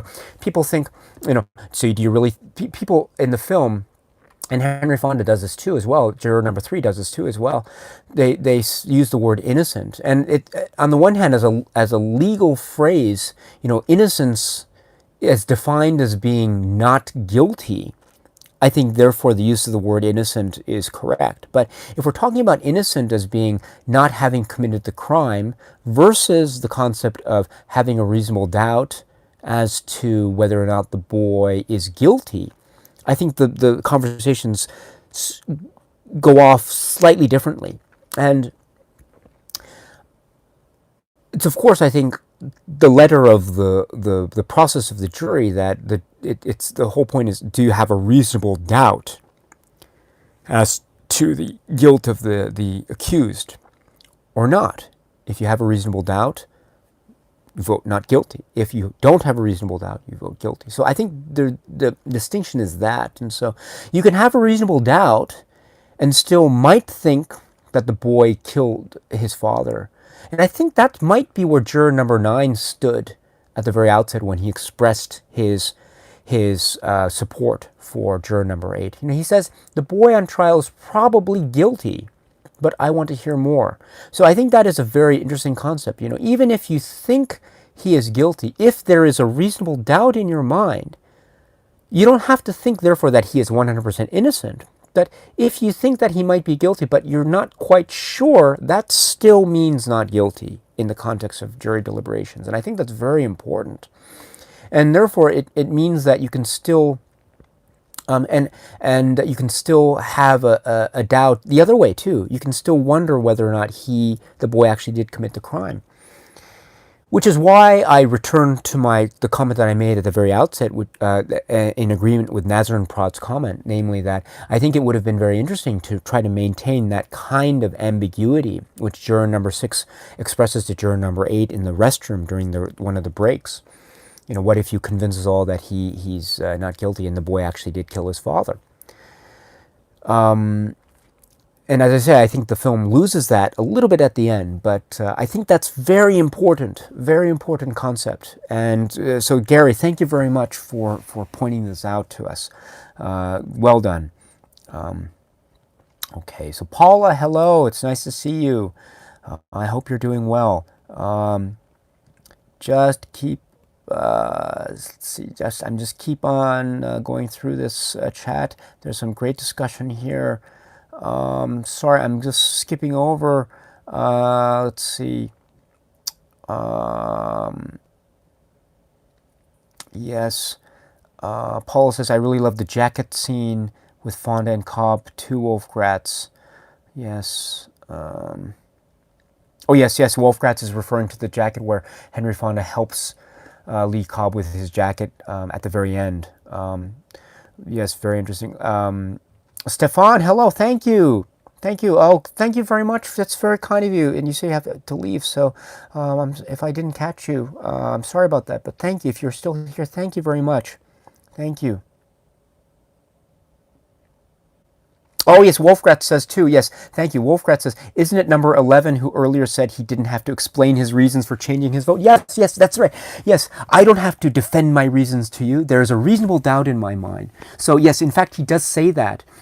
And it's so ironic that he then demands juror number 7 to make his reasons, right?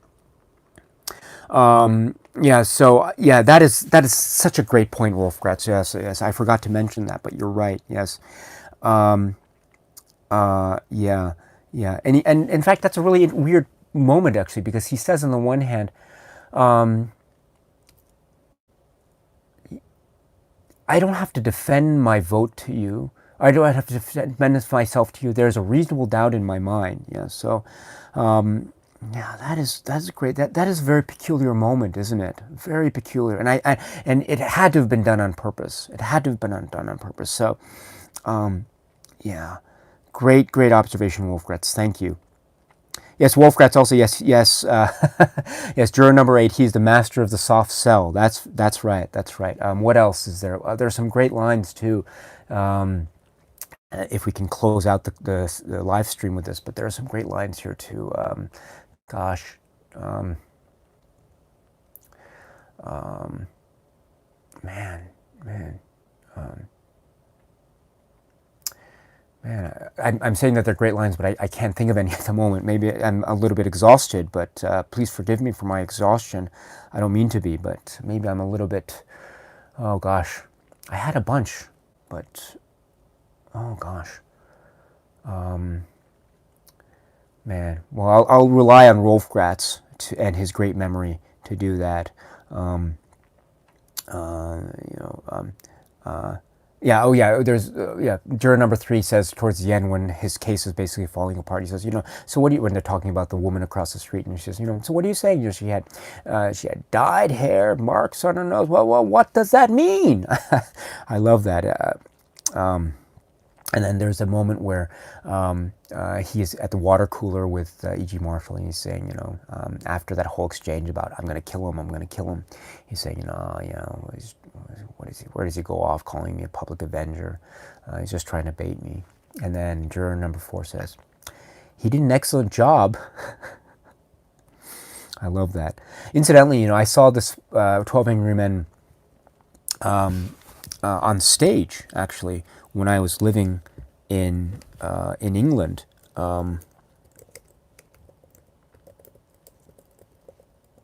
And I was I don't know how old I was. I must have been how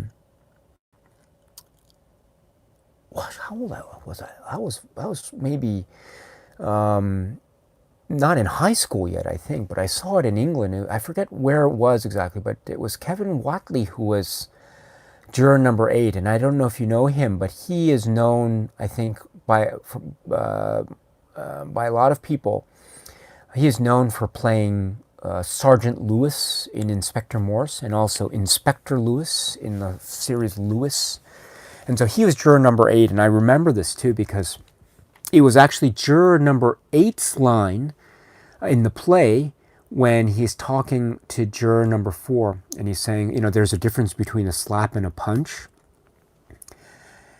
In the film, it's juror number 6, but in the play, it was juror number 8. And I remember that so vividly because, unfortunately, the actor just very gently flubbed his line. I think he said, instead of saying there's a difference between a slap and a punch, he says there's a difference between a hit and a punch. And this is a little bit of a flub because, in fact, the counter to that is juror number 4 says, after he was hit several times by his father. So he accidentally used the word hit where he should have used the word slap, I think. But that's certainly, of course, very forgivable because that sort of stuff happens on the stage all the time, and it happened. And I think the actors, everyone recovered very, very elegantly, and it was great. But I always remember that line, and whenever I see that line between juror number 6 and juror number 4, I always recall the stage play. So it was really great, by the way. Let's see. Matthew Kolka, hello. You say, no groundbreaking comment here, just wanted to pop in and say how much I've enjoyed hearing you talk about this great movie. Oh, thank you so much. Thank you. Oh, that's very kind of you. And Max Kruger says, best line in the film is in response is, I'll kill you, I'll kill you. And Henry Fonda says, you don't really mean you'll kill me, do you? Yes, yes, yes. Thank you very much. Thank you. Yes, you're right. That is one of the best lines. What a great moment that is. Wow. Wow. And then the close-up on Lee J. Cobb's face after that when he realizes he's made an error, a debate error, and he has no chance of recovery after that, and he just has to retreat. And then the moment when I think, was it the guard comes in, he says, oh, I heard some commotion. Is there anything okay? And he says, oh, and then juror number one, oh, it's okay. We're just having a friendly discussion. That's or something like that. And then he says, and he gives him back the diagram of the apartment or something, or the knife or something like that. Yeah, that's great. So, gosh, yes. So, okay, my friends, my dear friends. So shall we? Yes. Let's see.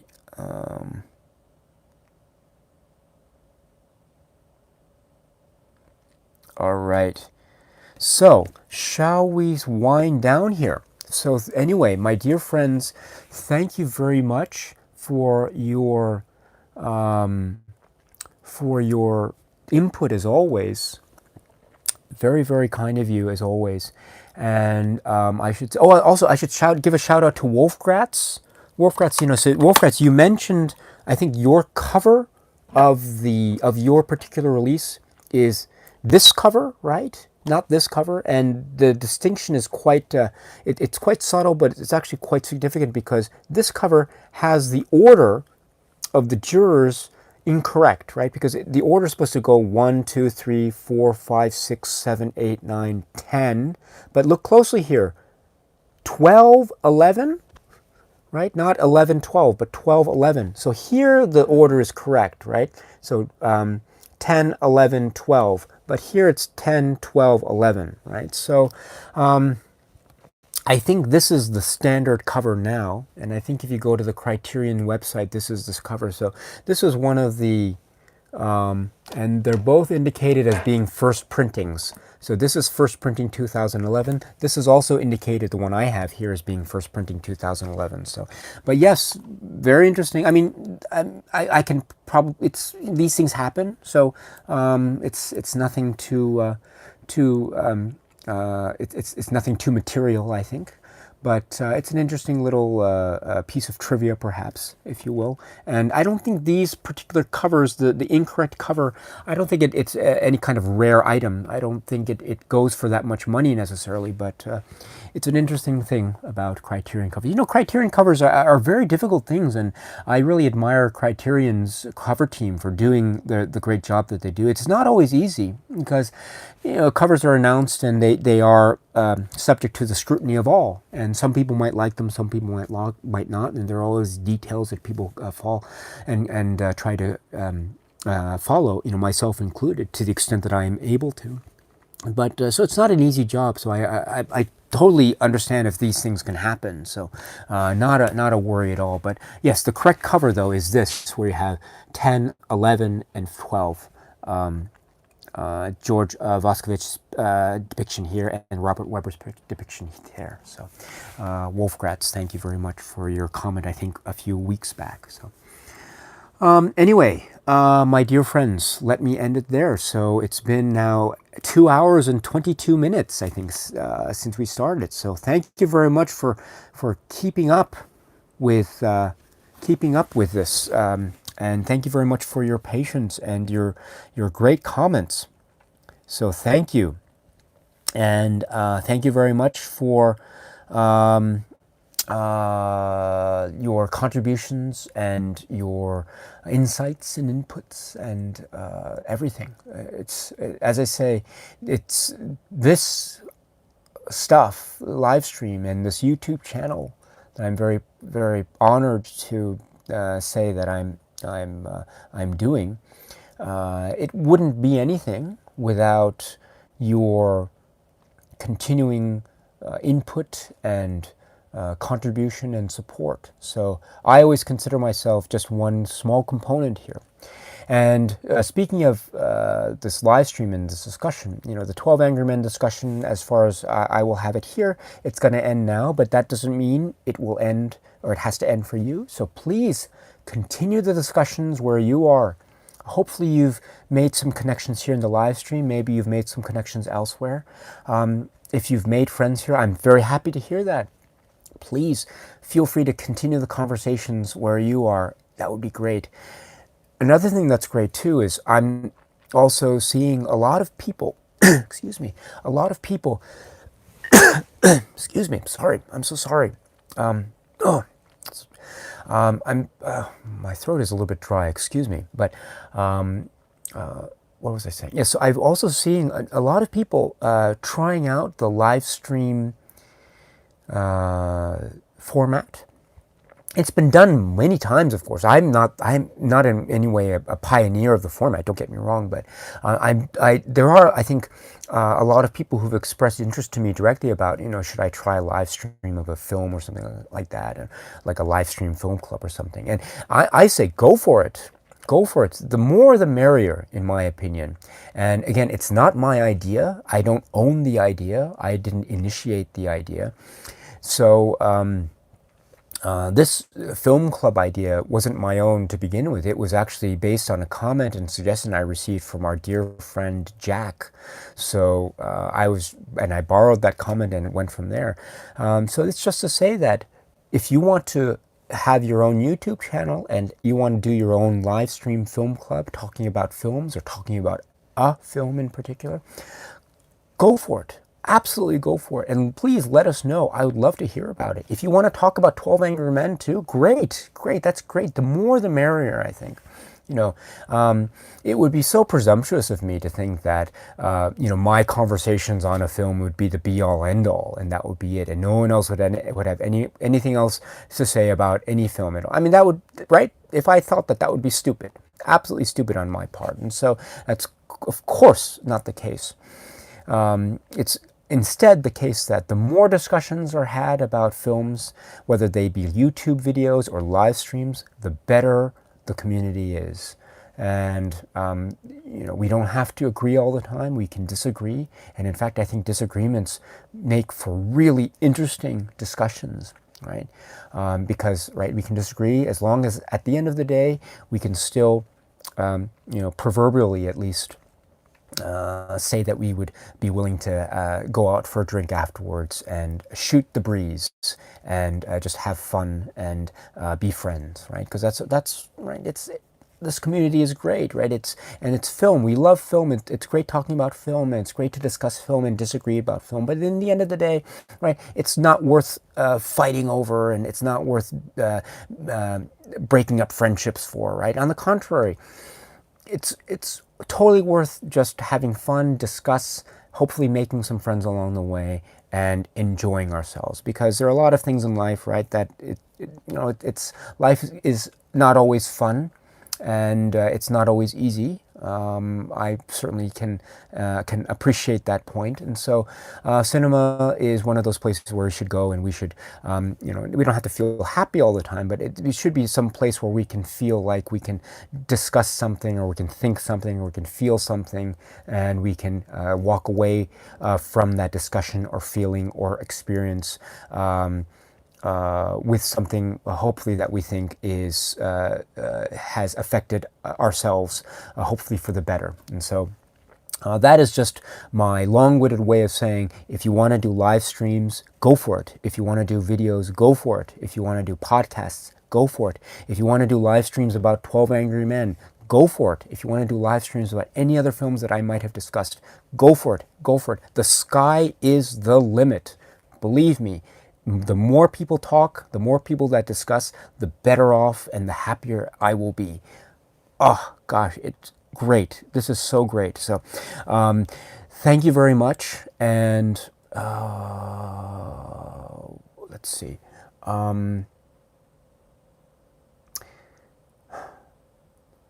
I was just going to say something and I just suddenly lost it. It was there in my head and just suddenly left. Oh, yes, yes. Next week is Paris, Texas. So next week is Paris, Texas. And the week after that is Tokyo Story. So two films that are pretty different from each other, I think. And to be perfectly honest, I'm very nervous about both of them because I don't know if I'll be able to discuss them with any degree of accuracy or adequateness, but I will certainly do my best. So if you're interested, please join us in, next week for Paris, Texas, and in 2 weeks' time for Tokyo Story. And last but not least, my friends, actually, it's not last. It's the second to last thing. There is a film club poll that is up right now. And so I ask you, if you haven't voted in the poll, please vote because decision will your decision will decide what film we will discuss on the last Sunday of September. Now I'm looking at the poll right now, and oh boy, this is a wow, look at this. So Detour, Faces, My Darling Clementine, Pickpocket, and The Thin Blue Line are all up there. And oh boy, it's pretty close all around. Very close among Detour, Faces, and My Darling Clementine in particular. Very interesting. There was a moment there where Faces, I think, was ahead, but now Detour has edged it slightly. Wow, this is exciting. And My Darling Clementine is not so far behind. So you have until, what did I say, this 10th of September? So you have until the 10th of September, my friends. So if you're interested, please go to the my YouTube page and then go to the Community tab. And there, if you click on the Community tab, you will be able to find the latest poll. And if you haven't voted already, please vote for the film that you would like us to discuss on the last Sunday of September 2019. So one of those five. So I look forward to seeing the final results next month. So great. So, and last thing, this is the last thing, but certainly not least. Please take good care of yourselves, my friends. Please be happy and healthy and well. And I really, really mean that. I know I say that all the time. It might sound a bit catchphrasy, but I really, really mean that, my friends. It's important to be happy. It's important to be healthy, and it's important to be well. And that goes for you and your family and your friends and everyone that you care about in this world. Take good care of them and yourselves. And once that's taken care of, my friends, then you can go and watch all the films you want, and please have a good time. And even if things aren't well, even if things are a little bit not going as one might hope, I hope still, even in those moments, my friends, you can still find time to watch a good film and just enjoy yourself and have fun. And even I understand film is very complex, and it can be very, not all films are happy films, I get that, but I guess my point is cinema, at least for me, it does help me feel certain things. And so and I know that's the same for you too. I think more so for you because you are all very passionate about cinema. And so I think I always feel like cinema has always been it has always helped me. And I hope that even, and for me, whenever things have been a little bit down, I can always turn to a film and it might help me pick me up in some way or another. And so that's what I mean, my friends. And so, my dear friends, with that in mind, please take good care of yourselves, and please be happy and healthy and well. And yes, please keep watching a lot of great movies. Please, that's the best thing that we can all do with respect to this thing that we all love, which is great cinema. Thank you very much, and cheers. Okay, done. Thank you. So, the mic is unplugged, but I know the camera is still rolling, so let me just wind down and say thank you very much to all of you out there, if you're still there, and thank you. Yes, yes. So thank you very much. Oh yes, Carl. Yes. So I just want to say yes.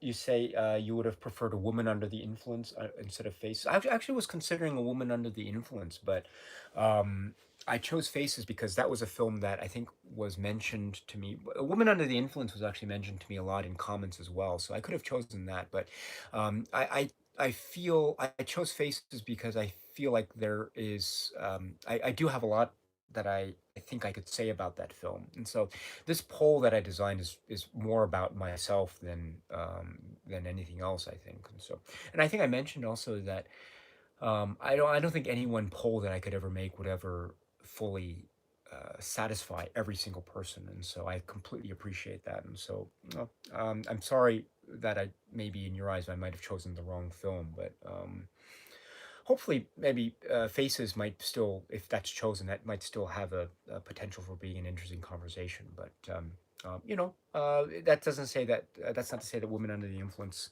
can never be discussed ever again. But yeah. So um, anyway, think of the dog.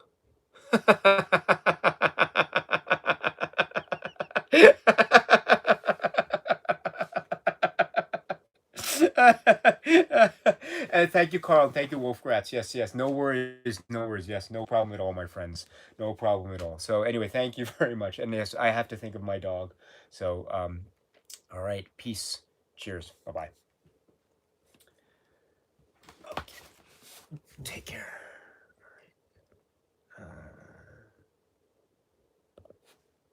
And push